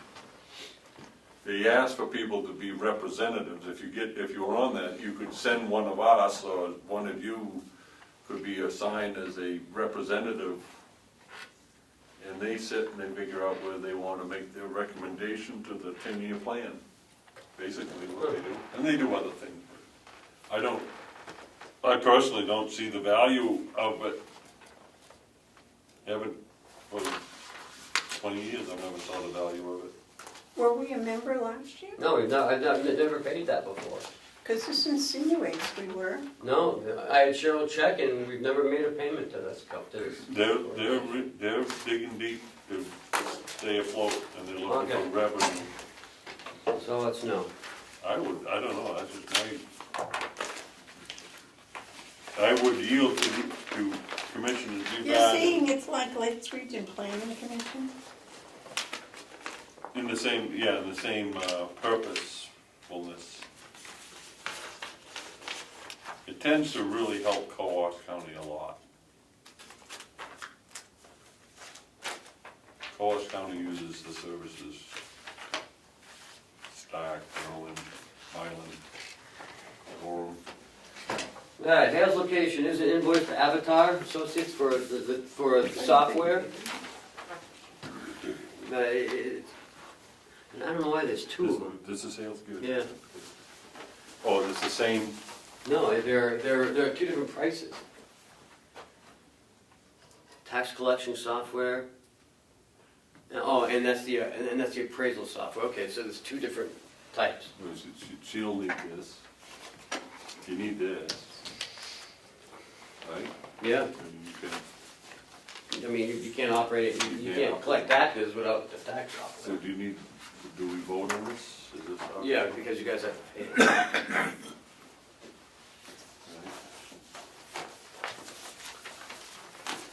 I'd like to do some, Hmm? can I have that? Yeah, you No, I can don't- keep it. Oh, the whole thing? Yeah, I don't want Okay. I'd like to make a motion here regarding advertise for this discussion. I make a motion that we approve the payment of $730 for the software support for billing 2019 tax collect software for Hale location. And I'll second it for discussion. I don't have another one. Oh, I'm sorry, Mark. No, that's all right, that's Let's talk about that one first. That's 730, and that's for tax collecting software, yeah. There's another one after that. Yes, David. Is this an annual charge, or is this software something permanent that won't be changed next year? I believe it's an update with all the revaluations and. Well, with 100 houses, how much, that's, I mean, it is what it is. we don't have any options. No. No, I guess that's the end of the discussion. But in a minute, you'll have an option for something else. All those in favor of paying Avatar $730, say aye.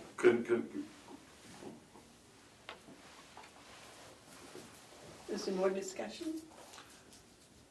I think we should consider what this other one is too, because it's, they kind of cloud me. There's another one here, Was that a pun? yeah. No, not intended, but this one is for software support of appraisal software. And there's a note, no current database on file, a surcharge has been added. Please provide a backup after second tax bills to the software department before January 31st, 2019. This charge, and this surcharge will be credited. Now, there's no surcharge identified, there's just a balance of $805. But since they didn't identify the surcharge, how are we gonna know what they're gonna credit it? Would it be the same cost? How much is the other one? I don't know if, I don't know, one is for tax collection, one's for appraisal, so I don't know if they're two different ones, so I don't know what the surcharge is. Why don't we have Avatar come in here and tell us? Or I can ask Kathy and have her come. I don't know what the, Well, they're just down this there, one so- bothers me because it says they'll deduct the surcharge, but it's included in that figure, but we don't know what that We is. don't know what it is. Didn't we do something a couple of weeks ago that had a surcharge that was gonna be dropped when we paid it? I don't know. I don't remember that. This is out of Epsom, New Hampshire. Might not hurt to call and ask if they'd like to come and explain it. Or, Write a letter or explain it one way or the other, but I can't, I'm not comfortable voting for either of them because I don't know what we're getting. Let me start with Kathy. I'll send them up to her and ask for an explanation. If it doesn't sound reasonable, I'll give Avatar a call. I make a motion to, should we table this? Yeah. Table both items, I guess. Now, this next one I think you might want to sign. It's Hale Locations tax payment to the county for $94,000 something. Oh, yeah, go ahead, David, you want to enjoy that. Well, I thought you'd be stinking about it. Why didn't they pay this half the year? Well, you know. They only pay once a year because they didn't have any tax software. Ran it up the flagpole and no one saluted. Well, yeah, Eaton did. Did they pay? I think so. Somebody said they were gonna, and they didn't. Can you table a motion or do you have to withdraw it first? So you could table it. Okay. So just table that whole motion. Yeah.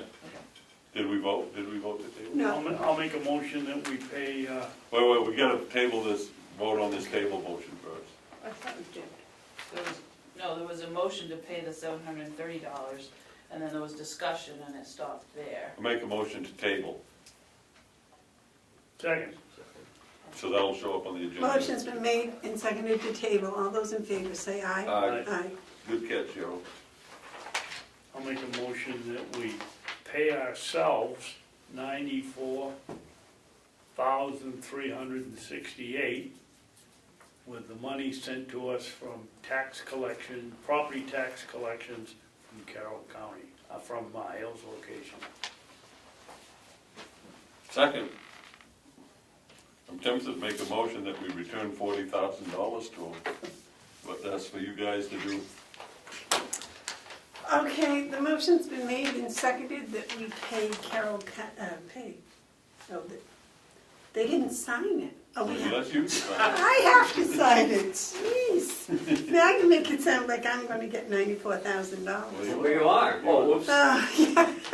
Wow, I just got appreciated. Joe will help like that, Jack. Okay, And Jason, you can help her across the street? the motion's been made and seconded to accept $94,368 from Carroll County Hale's location as their taxes for this year, 2018. All those in favor say aye. Aye. Aye. Now, Joe, you want this to be a live signature? Yes, please. Joe, David.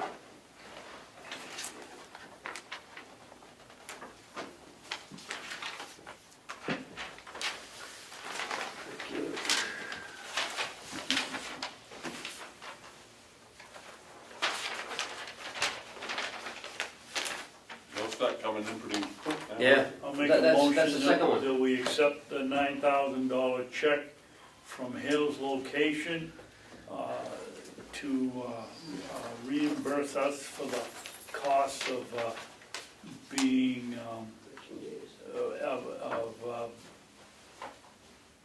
being the governing body for the unincorporated town. town. Second, All those in favor say aye. aye. You guys still haven't authorized me to sign this, huh? I guess I just signed it.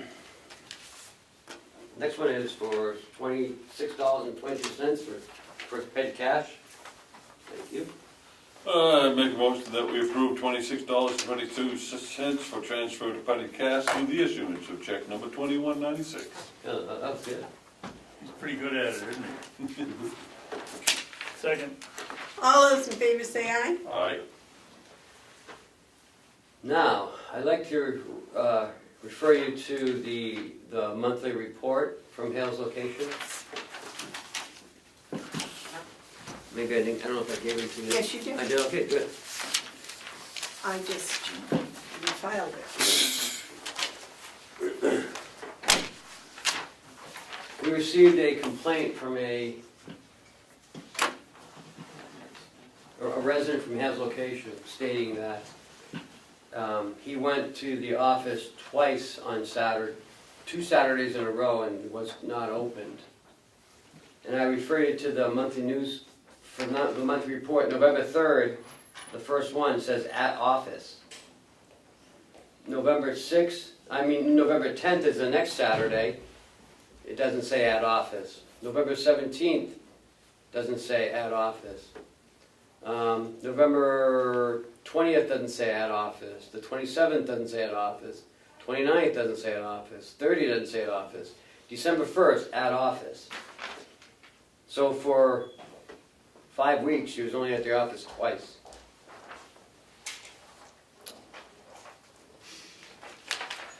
The reason I'm saying this is because now I have her check. What is our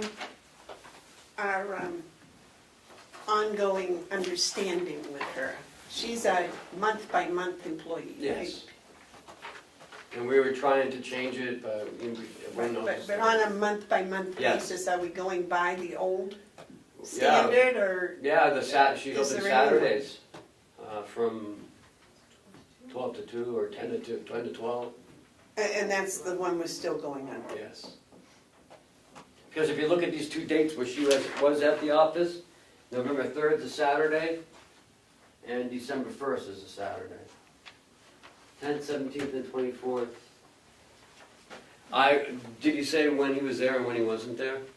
He said the last 2 Saturdays, and he came in, last Friday? Was it So, the 10th and the 17th. Well, I'm wondering if she changed her understanding to the first Saturday of the month. I mean, the first, yeah, because that's what that is, the first Saturday would be. So that's just once a month? She's not Friday? no. I thought it was supposed to be every 2 hours a week. 2 hours a week and with a floating, Yeah, well, that never worked. well, we didn't ever change it.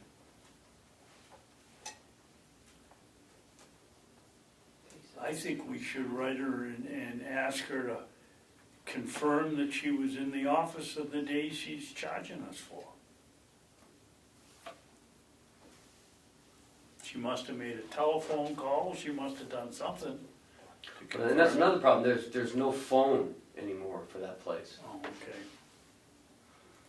Well, She no, goes and sits in that's, that office. no, there's a phone in there, the other lady in there that has a phone. And we took away the one for The Kathy computer. because she could use the other one. Why don't you contact her and ask her if she in fact was not there for 4 Saturdays in a row? Because if it's 2 hours a month, I'm gonna apply for the job. Oh, don't come with a pay cut for you. find out, you know. So, let so the- what is the arrangement that we have with us, just to be clear? From the whole mess up that happened, she asked if she could change her hours to Saturdays, and the board agreed, because Saturday's more convenient for people. Instead of, Fridays. Fridays, yeah. okay, and she works 2 hours a week in addition to Saturdays, or does No, 2 hours it's on during Saturdays? Saturdays, yeah. And what does she do the rest of the time? When she's Well, Oh, she answers emails, well, obviously, answers emails, But she's there Sends 2 hours on Saturdays to deal with the general public. right. That was a sigh. And then there was a floating day in there too. But that's when she had a contract. She no longer has a So contract. it's $500 an hour Right if there. she shows up? Well, it's supposed to be 2 hours a week for the month. And that gets to be $200 an hour. I might remind you, Commissioner Hounsell, the very first vote you made was to raise her pay. So I have a paycheck in front of you, I don't know what we're doing There with were it. some things. Ask her to come, Selective memory. ask her to come down or You tell wanna get us. into the memory bank, Commissioner, of errors made? Oh, he keeps track of the errors, so trust Well, me. you make so few of them, it was easy to remember the one. Well, that's probably why I don't keep track of yours, because I don't have a list long enough of my getting right. Be nice, gentlemen. Let's move Would you on. please ask her to confirm when she was there and when she was not there? Yes, And let her know that someone had complained she was not there 2 Saturdays. Yes, What are we gonna do with the paycheck? leave it right here. Oh, Well, I'm not gonna do that. No, you cannot keep that. Well, no, Well, no, it we can keep it. we gotta pay it. What is this, you know, it's That's her monthly pay. for what month? I'm guessing November. Last January. I make a motion that we pay her $1,000 that we said we'd pay her.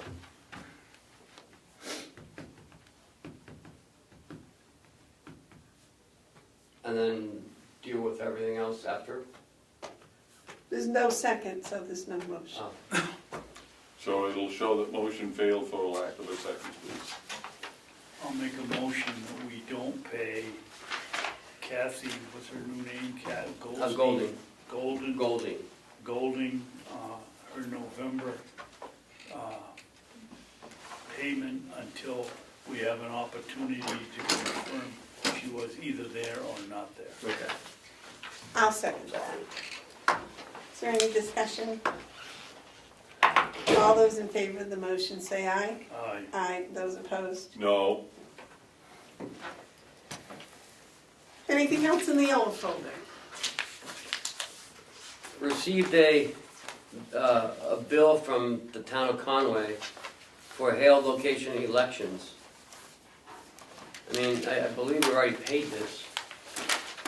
And they've added on $450 for 3 people for the ballot box and checklist coverage.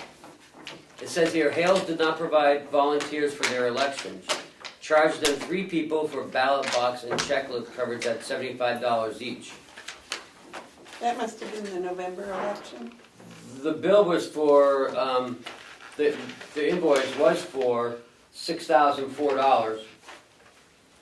This happened last year, and in March I got an email from Lily saying that I understand all unincorporated places in New Hampshire are assigned to a town for elections. Hale's location is assigned to Conway. The town of Conway does bill Hale's locations for these services based off of a formula of valuation and budgets.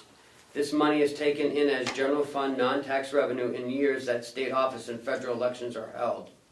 The supervisors of the checklist are responsible for maintaining the voter checklist of Conway and all of its precincts, as well as Hale's location. The current stipend for each supervisor in the checklist is $1,000, blah, blah, blah. If the warrant article is successful on April 10th, each supervisor checklist stipend will be $1,500. There is no provision for supervisors of the checklist to charge extra for their services to Hale's location the school or any precinct. I'm sorry for the disappointing news. And that's from Lily Gilligan to Denise Layton. Who's Denise Layton? She's the supervisor of the checklist for the town of Conway. So I'm gonna be sending this back to the town, telling them that the $450 cannot be charged to Hales. Send a copy of Lily's letter with it. Yeah, I will. And then they can resend us a new. It's funny, this letter's from Lily Gilligan, asking for the $450. Here's the thing, I think there's two different issues, if I might. Yes, You may recall, right after the primaries in September, I came in and mentioned that a citizen of Hales informed me that the person who was in charge of getting volunteers, which is their requirement, it's actually the responsibility of the selectmen of Hales, our responsibility, to provide ballot clerks for Hales location. So the question, so it's always been that Hales has provided ballot clerks. I brought that to this board right after that and said we need to get ready for November by looking to provide ballot clerks for Hales location. Now, I go into the voting place in Conway, of course, you've got to vote. And when you go in, it's pretty cramped. But over in the corner is Hales location where people from Hales go to a different line and they go to the ballot clerks, and the ballot clerks take do the business. They check the checklist, and you know, they work pretty hard. Since Hales, or the selectmen from Hales, didn't provide any assistance, Conway had to provide that assistance that previously had been paid for by Hales, or provided by Hales. They didn't do it this year, so Conway stepped in and went over and above what their legal requirement from RSA is, which is to provide them a place and to supervise it. So I think Conway's got a point. You know, why should the people of Hales have their services provided for by the taxpayers of Conway, when they're quite capable of going and being ballot clerks like what citizens do when they have a town? You know, it's really the failure of Hales to provide ballot clerks really rests with the three of us, and we were told. And I did share that information with us. And now we've got $450 bill because we didn't do what we were expected or required to do. I don't think it's an unreasonable bill. And I think it's separate from the other expenses that Conway incurs when they post the ballot, the voting for Hales location. but you know, I think there was at least one volunteer from Hales there. Yeah, there was a person who put it in the box, but you didn't have the supervisors, you didn't have other things happening, you didn't have, what they say, there was three ballot clerks? I don't know, it doesn't say it's 3, they just said $75? charge them 3 people. 3 people? It doesn't say that 3 people did it, I mean, I don't know. And what's the $6,000 for then, if Hales is paying them $6,000 for something? I think that's for the That's what I facilities. don't understand. That's for the facilities and the police coverage and all the other stuff I that don't goes know, with the I ballot. do know, but I do know this. Hales, people in Hales, they get an awful lot of services provided by the surrounding communities, and they don't pay for it. Just flat out put it out there that way, they don't pay. It's a good deal. I would encourage people, if they can get into a location instead of a town, that they would be well served to do so. Because there's no government. If you want a place with no government, go to Hales location. We're the government. We didn't even provide the ballot clerks. I would suggest that you send copies of all that back to Lily and ask her, you know, what the deal is and. I thought it changed in March, but not now. I don't know, it just seems contradictory. Just to get it straightened out. Talk with her, find out Yeah, what she's coming she's from. nice, I really like her, she's a nice lady. Well, she's doing her job, she's saying, hey, look, but talk with her, find out. There's probably more to the story. Maybe. I I would hope when Ken talks to her or writes her a letter, that we ask her what costs Hales incurs in that election. Are we paying the electric bill for everybody, Conway and Hales? Or, I mean, that seems to me for what, 100 voters or 200 voters, an awful lot of money. How much is 75 times 3? I don't know. 225. 225. 225. I don't know, but I think you need to have the conversation with them, but it Yeah. also points to a bigger thing, this whole idea that the county commissioners should be the selectmen, and then we also assume that with the school board, where there's no backup RSA for it, you got a time bomb. You're Time trying to bomb put there. me out of work. Yep, he's Yeah. trying to get your job annihilated. Well, but it is a ticking time bomb, you know. You're right. At some point, there's You're gonna right. be a misstep made with a contract of some sort. Ken, you got anything else in the yellow folder? No, that's it. Okay, so we're ready for administrative updates. Okay. On the front page of the paper this morning. want to do my flooring for I'm sorry, what? flooring? Oh, yeah, go ahead. Sorry.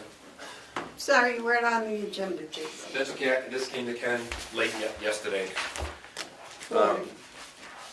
So as you know, we had money put aside for our flooring project next door. I thought you got it done. We bought, Looked we bought, beautiful. we bought top. That was beautiful, it's not done. Looks awful. So, I was over where people come in? Oh, no. no, that's last year, Oh, that's the year before. So we that's bought, beautiful. so we bought tiles for inside of the facility. And the Okay. major's been calling in multiple different places for somebody to put the flooring in. Bob Murray had put an RFP out for flooring and got no response. We had this company come in and actually just, and Ken came over, saw our processing area was just, we had some work done down there, which is made a lot safer for the officers and EMH as well too. And they put the flooring down behind it, we used some towels behind it. So we had them measure when they were here on the 29th, but I didn't get I got this handed me yesterday. It's over the $2,500, but we had no success getting anybody, neither did Bob. This would be all the areas that, Michelle, when you came over and looked, the classroom 3, Yeah? the lieutenant's office, the sergeant's office, the education area, the library, and Wanda's office. So the 3,000 was just for the first initial rooms we were gonna look at, but we could add those other rooms on, and totality would be under $5,000, and would get me more than I had expected to be able to get with the money we had put aside to do the capital improvement project. How much do you have left in that budget? Just around 6,000. So I'm asking for the commissioners to be able to move forward with this project.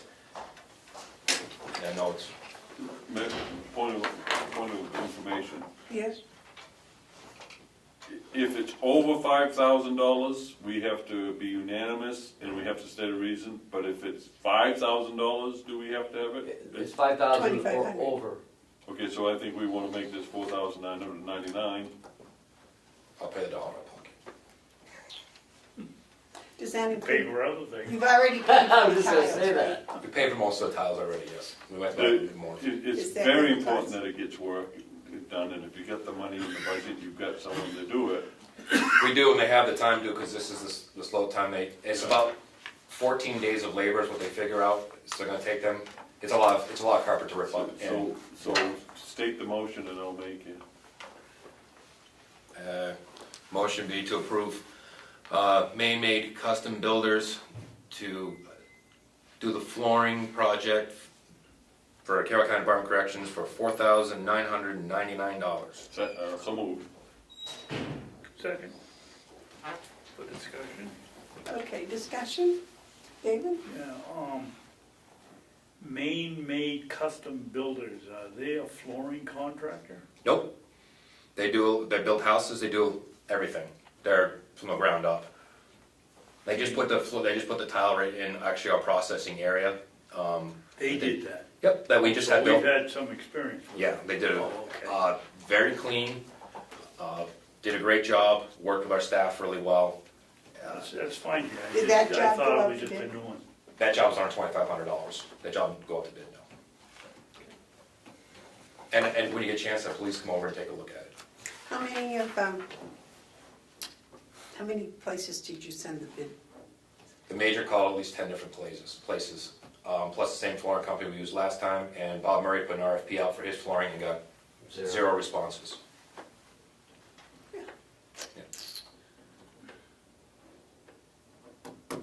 You have comment, Mark?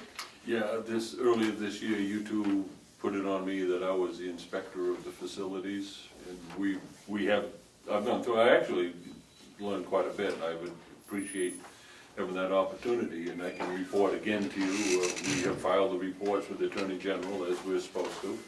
But I can also tell you that other than the back stairs, I think that the place is looking real good over there, and these little incremental projects are really gonna save us money down the road, and those carpets need to go. And if I can just add to that, with that, they will be coming back at some point, and they're actually gonna do so we'll get a quote from them, they will be doing railings too, that'll be attached to the building. Yeah? And they'll be able to do wrought iron railings attached to the building and attached down further so that it will be nice and solid. They're gonna come back with that as well. But they don't think that's gonna be very expensive. Well, I think you're doing a good job keeping the facilities up over there, and I appreciate that. David? Yeah, Madam Chairman, I don't like the idea of coming in at $4,999.99. It looks like we're trying to circumvent the system. Yeah? I would just like to, Jason, the reasons we went out with this vendor is we couldn't get any other quotes. They've worked for us before. Their work has been excellent. Their price appears to be reasonable, and they can do it right away. And put that in the motion, and let's get on with it. Do you want to amend the motion from 4,999 to 5,000? I'll second that. Well, that's their bid, wasn't it? Yeah, I'm sure they'd take a buck off, but it just looks like, again, we're trying to sneak one through so we don't have to go through the exercise. I hope it looks like that, because that's what I intended when I made the motion, is to avoid the complexity of a cumbersome ordinance. It is, but we have to do it. Yeah. I did. Although it may not be the right thing to do, let me check the, Yeah, find out if You have budgeted left $6,000. Do you have anything else that needs to be done due to flooring? No, this would fit. I might have to buy some more tiles with that money I have in there, but this will finish up the flooring project that we put together for the capital improvement project. So is the motion 5,000 now? Yes. Okay. right? Yeah, David. it's 5,000. Jason, with any extra money or anything, are you gonna buy a few extra tiles in case one Yes. gets chipped and then we don't have to put a blue one in with the red ones or whatever? Yeah, the tiles that we did order, we tried to match the ones we had, so we could use some of those, and we always buy extra too, Okay, that's all. as a crack. All right, motion's been made and seconded for $5,000 unanimous with reasons as stated. All those in favor say aye. Aye. Great. Can you have that done for the tour? No. It's next week. Yeah. If you look at it, it's 14, they figure they're gonna be there for 14 days doing this. This is scraping, sanding, they gotta fill all the cracks. Those floors are cracked pretty bad underneath. When you pull those carpet squares, yeah, the building itself was built in the winter time, so they've gotta fill all that, make sure it's all level. We have to pull everything out of those lieutenant and corporal's office, we're pulling all that stuff out. And we're gonna take as much stuff as we can for them to work with them to get it done as quick as possible. It's labor intensive. You'll need to appoint a new person to be the jail inspector in the commissioners for the purpose of writing that report to the AG. This is a long report. When did you do it last?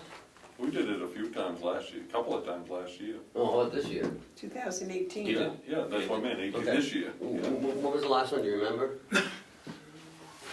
August. about September? 4 months ago, or 3 Yeah, months we ago. sent a letter not Okay. too long ago. I think you gotta do every 6 months? Every 6 months. 6 months. We did 2 last year. Usually get I time. hope. No, yeah, I'm talking about this year. That's what I meant, 18. Okay. I Yeah, mean, he did, yes, he I'm calling this year last year because it's my last year. he did come over twice in 18. You know, we'll in 17. Thank you, Madam Chairman. Jason, the flooring, the history of that floor is, they poured it on the coldest, the year they built the jail, they poured that floor literally on the coldest day of the year. And there were about 400 feet of cracks in the floor. Calcium. And they had to come back here and fill it, and when it happened, it was a big mess. Make sure that you get the cracks filled this time, and The hallway was done with tile, and I understand when that was done, they filled all those cracks. These offshoot rooms, they kind of filled some of the crack a little bit and just put carpet tiles on. They didn't go carpet squares and never put the tile down, so we're gonna put fill the cracks and actually put the tile on top of it. And the hallways had no issues. You know, a tile, chip tile here and there that Joe has to take out and put all of it in. But beyond that, you know, as long as we take care of it, which we have been. Okay, are we done with this? I believe so. No, I was getting to, on the front page of the Comeau Daily Sun this morning was the Zena Ryan hearing that was held yesterday at the court. Zena Ryan was a former officer that brought the meth into the control room. Oh, you have it with you? She was sentenced to 12 months suspended. Sentenced to 12 months suspended, 3 years good behavior, 6 months electronic home monitoring, $435 in fines, suspended for 3 years, also based on good behavior. So, and it was dropped from a felony to it was negotiated from a felony to a misdemeanor. Negotiated plea, yes, from a felony to a misdemeanor. So Why? what was she found guilty of? Possession. Yeah, possession.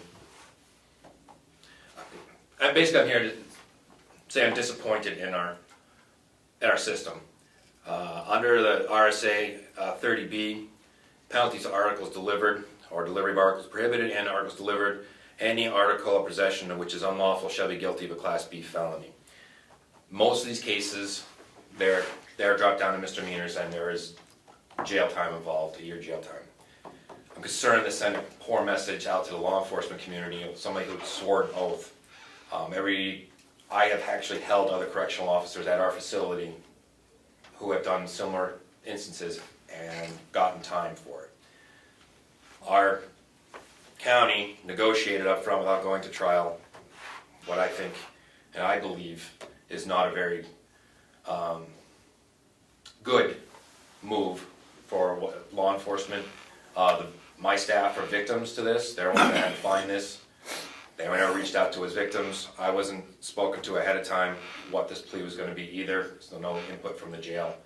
There was a deal earlier that I found out last minute, and I raised questions on it, got pulled off, and then I hadn't heard anything for another 6 months, and then this happened yesterday. Let me know he's even going to trial yesterday, and no input from my staff who were the victims, the inmates, also the victims were there, and I'm very disappointed all around. I have a question. It said in the paper that she resigned her position here. She was not fired. She resigned before she would have been. Investigation. She would have been terminated at some point, but she did resign, yes. That certainly looks different on a resume. Mark? I think what's unfortunate is the last thing that was stated, and that was from Miss Ryan's attorney. It leaves the impression that we actually are the bad people. He says, quote, "It is unfortunate that simply based on her status as an officer of the jail, that she was singled out and treated unfairly." That is so wrong. That is a damaging statement. She was not singled out. The laws. The law is the law. The law is what singles you out. It's not that she was singled out by the jail. And, Shall be guilty of a Class B felony. you know, if anyone thinks justice was done, this wasn't justice. This was just a convenient, plea bargain that you can put a little check mark on that you got a conviction of some sort, but this doesn't help anyone. This isn't anything that we should say, oh, that's justice. There's no justice There there. is no justice in that. That's not justice.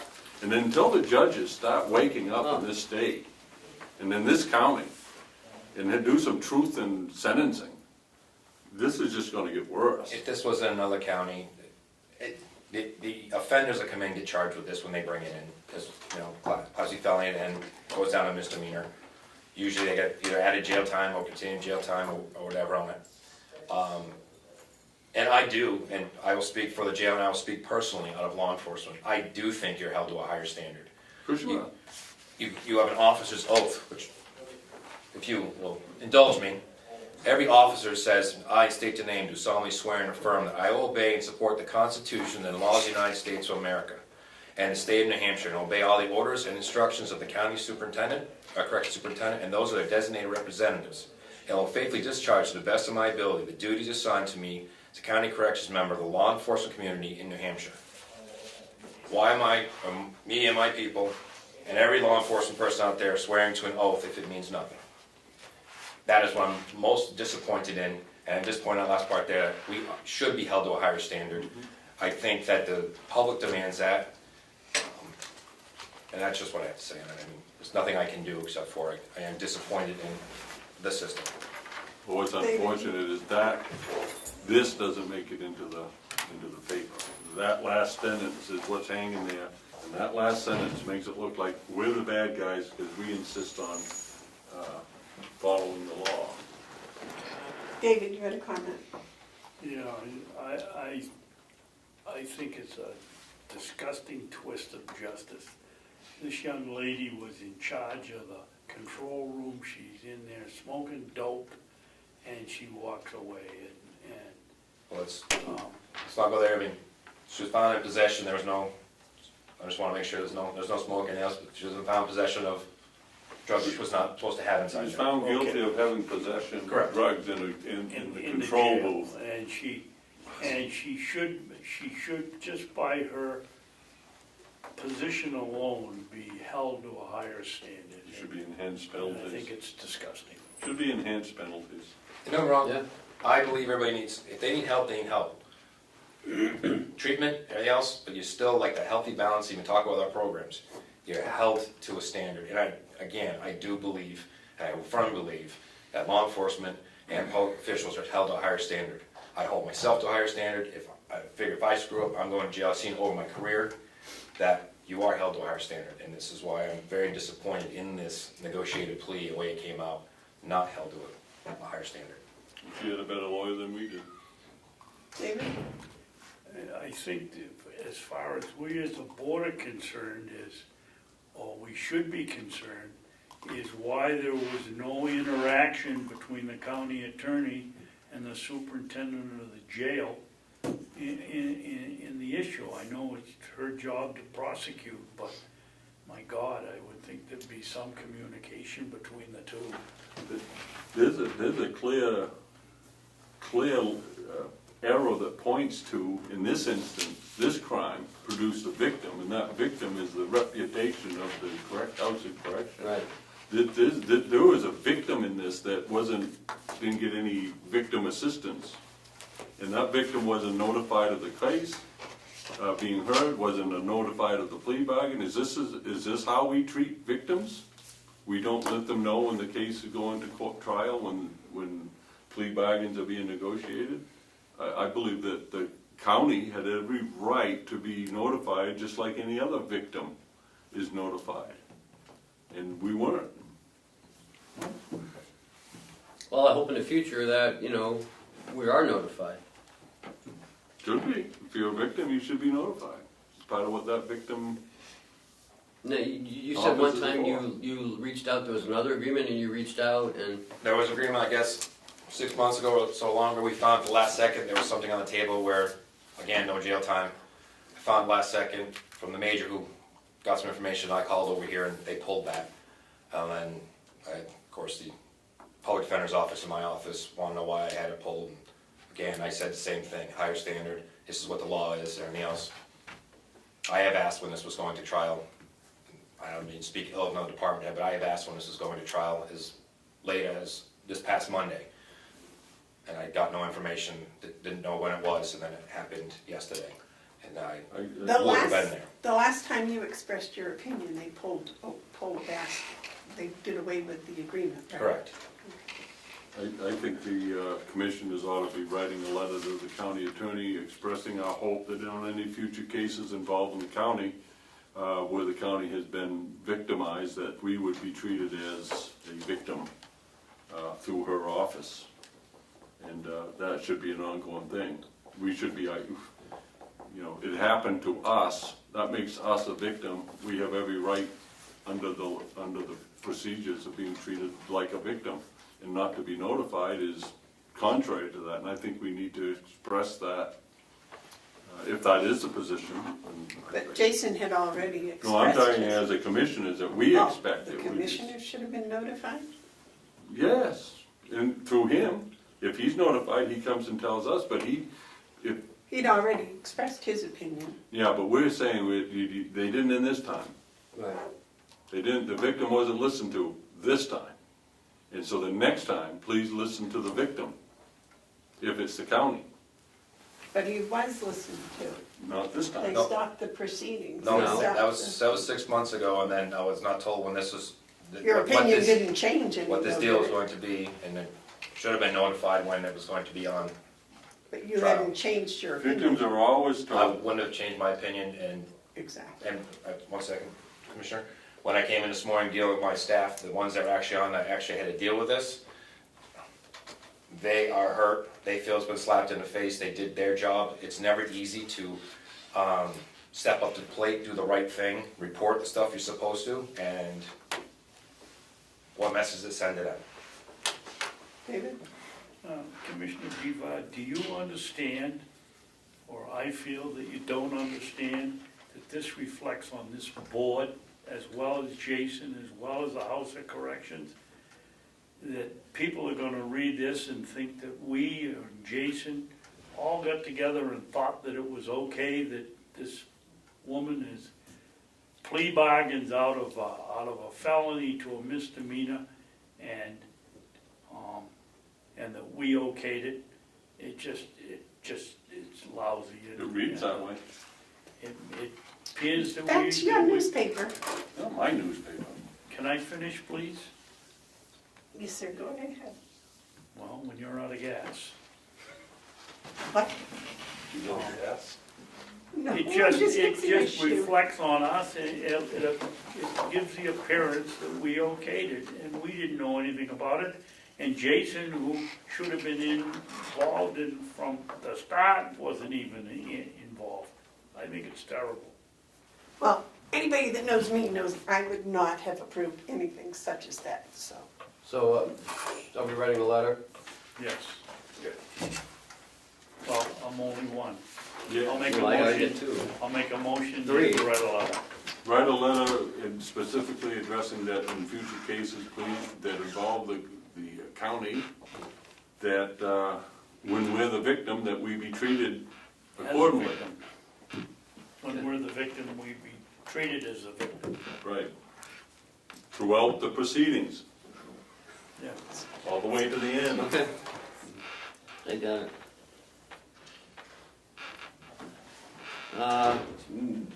Steve Woodcock came through here Monday. He's heading out west, so he won't be here for my orientation on the 17th. He showed up at 11, left at a little after 2. Oh, 3 hours. Yeah, he was impressed. We started out here for about an hour talking about the budget process. Commissioner Babson actually came in to say hello to him. Then we left here and went over to the jail for a tour. He was impressed with the jail, he was impressed with Jason. From there we went over to the nursing home, had lunch. Then had a tour of the nursing home with Howie. We sat down, we talked about, affordable housing. We talked about, I just lost my train of thought. We talked about assisted living.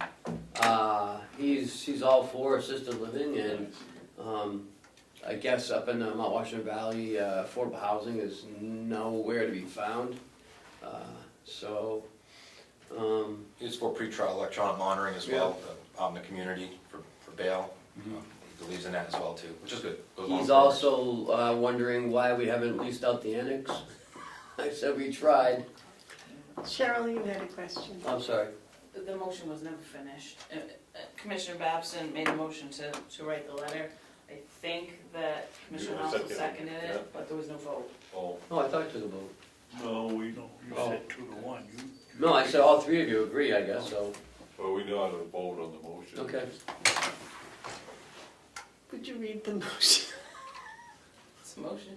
It was to send a letter to the county attorney that states that if the county are victims, that they be treated like any other victim and informed of what was going on. Okay, so the motion's been made and seconded. All those in favor say aye. Aye. Aye, those opposed, no. If Jason told me on January 1st something, I know full well on December 31st, he's gonna have the same opinion. Jason does not change his mind. He's very open and honest in it. But I don't have a right to be told when the trial's gonna be, so I could be there at it. That's what being part of the victim is.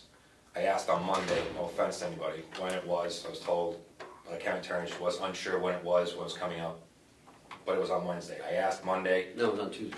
yeah, it was on Tuesday, whatever it was. I asked Monday. Today's Wednesday, isn't it? Yeah, so it was You on asked Tuesday. Monday, it was Today's on Wednesday. Tuesday. Yes, correct. And I read about it in the paper this morning. Well, the motion passed, so. What was the vote, 2-1? Yep. But anyways, you were talking about Representative Woodcock, Yes. and so he was. Oh, he was very interested. He said he learned, he didn't know anything about the county, and he said that we should find some sort of a media to tell people the good that the county does. He didn't realize we did so much down there. He said up there, they just stick the county as the nursing home, and that's it, maybe a jail. That's about right. But he said there's so much good going on here. Yeah, you couldn't believe it. So I'm still looking at the 17th, having orientation. I have, I believe, 6 people signed up. So I've made a claim to Primex on the mouse and the generator. We're looking at about $5,500. So I made a claim, and it is being processed. Friday is the New Hampshire Association of Counties meeting in Concord. It's at 10 o'clock. The agenda has Rockingham County on there, so I don't know what's going to be discussed there. I thought we were doing that on next one. Yeah, but the association's talking about it as well.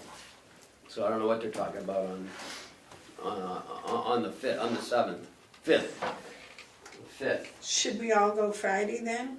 Huh? You meant the 12th. No, yeah, well, we're going to Rockingham on the 12th.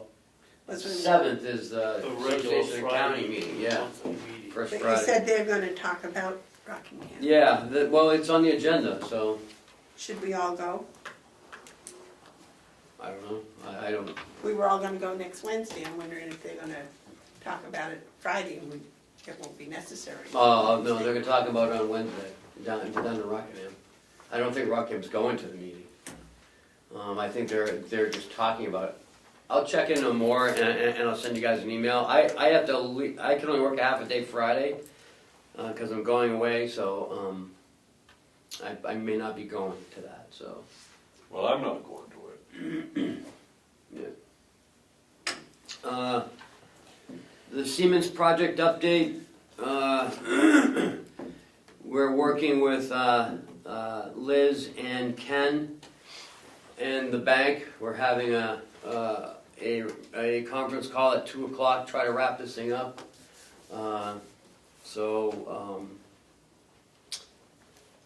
that. The nurse schedule that Howie was talking about last week, or the week before, we had a training on it on last Friday. I'm not sure, I'm gonna recommend to Howie that we wait until next year to move on it. I think we're jumping too quickly here. Some of the staff aren't on board yet, and we need to not utilize the funds because they haven't been appropriated for this project. So I'm gonna hold off until next year, because it's in the budget for next year, not for this year. And Candace needs to be more updated on it and more familiarized with it. Lori isn't quite on board with it yet. So, Candace didn't like it. well, she did, but it was a 40-minute, what do you call it?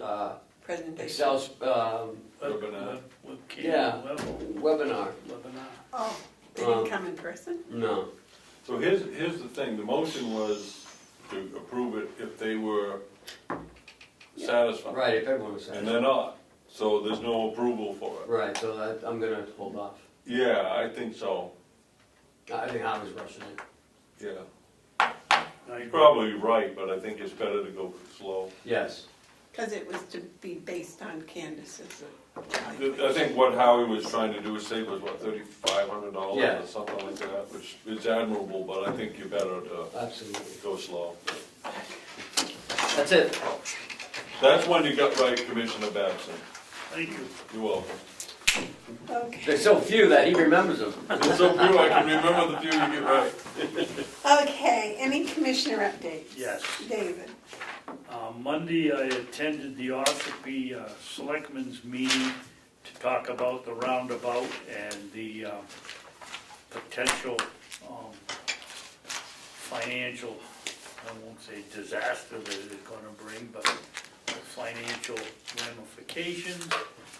They didn't know anything about it, obviously, and they requested that I send them the copy of the first letter. The letter we got yesterday was the second one, wasn't it not, Ken? Yeah. So with your permission, I'd like to have that one sent out too. But then Representative Comeau was there filming the meeting, and he wanted a copy to send out to the other delegation members. I thought that was a good idea, because we're gonna have to get the money somewhere, and the more they know about it, the better off we are with it. So you're gonna send both letters to all delegation members? No, we already sent the first one. So Ken, you're gonna send the second letter to all delegation members? It's pretty much the same as the first letter. If that's what you want me to do, sure. I would just send one copy to Ken to Ed and say, this is, we received this morning, it looks very similar. Do what you want with it. Any objections? No, Sounds good to me. Anything else, David? No? Mark, any updates? no, I don't have a thing. Okay, the only thing I have is that the Lands Committee met on Friday. The work is progressing on the survey to go out to local farmers and potential farmers and businesses and potential businesses. It's a slow process, writing questionnaires, but we're getting there. It was also suggested that whoever's the new chairman of the delegation be asked to be a member. And Mark McConkey has agreed to be a member at large, a non-political member. So that gives us 3 non-political members and 3 political members. No, that's not right. 2 political. 2 political members and 4 non-political members. There you go, I get that right. That was it. and I'm not gonna play with the computer in the commissioner's office anymore. I'm gonna ask for one of my own. Oh, you found out who the culprit was. No, it was, I used it, I think, Monday, and it came up and you can't get this webpage. And I emailed Amanda to see if she'd used it, and she had, but she got the same thing I got the day before. And I don't understand why took so long before anybody realized that it wasn't working. It wasn't just our office, it was downstairs or somewhere. And I thought, Somebody said yesterday that it wasn't only my office, somebody said the downstairs wasn't working either. No, we didn't have any problem. Okay. because Friday I thought it was due to the mess last week with the tree and all of that. It was Will. Will had trouble with his, Yeah, Will had, it was yeah. him, yeah. Well, the entire jail is down as far as email. Yeah, well, that's what I thought, that's what I, So, but why did it take so long for anybody to figure that out? Maybe because you're older and maybe you're getting, Yeah, but it was only Slow, I don't know. only Okay, 7:30 in the morning or 8 o'clock. okay, do we have any tabled items from before? No? Media questions? No? Public input? No? Do we have a non-public? no, well, we have a public input. Public input, please state your name and your John town. Rockenbrod, Ossipee. There's a aura in the air about health programs and drugs, all that stuff. I'll keep it short. Has it ever been said that nothing ever happens without reason or cause, purpose? The war on drugs is a happy, healthy, well-financed institution. And it's always been about money. Thank you. Thank you for your input, John. Is there any non-public? No. No. We do have a non-meeting? Yes. All right, so I will wait a motion to adjourn.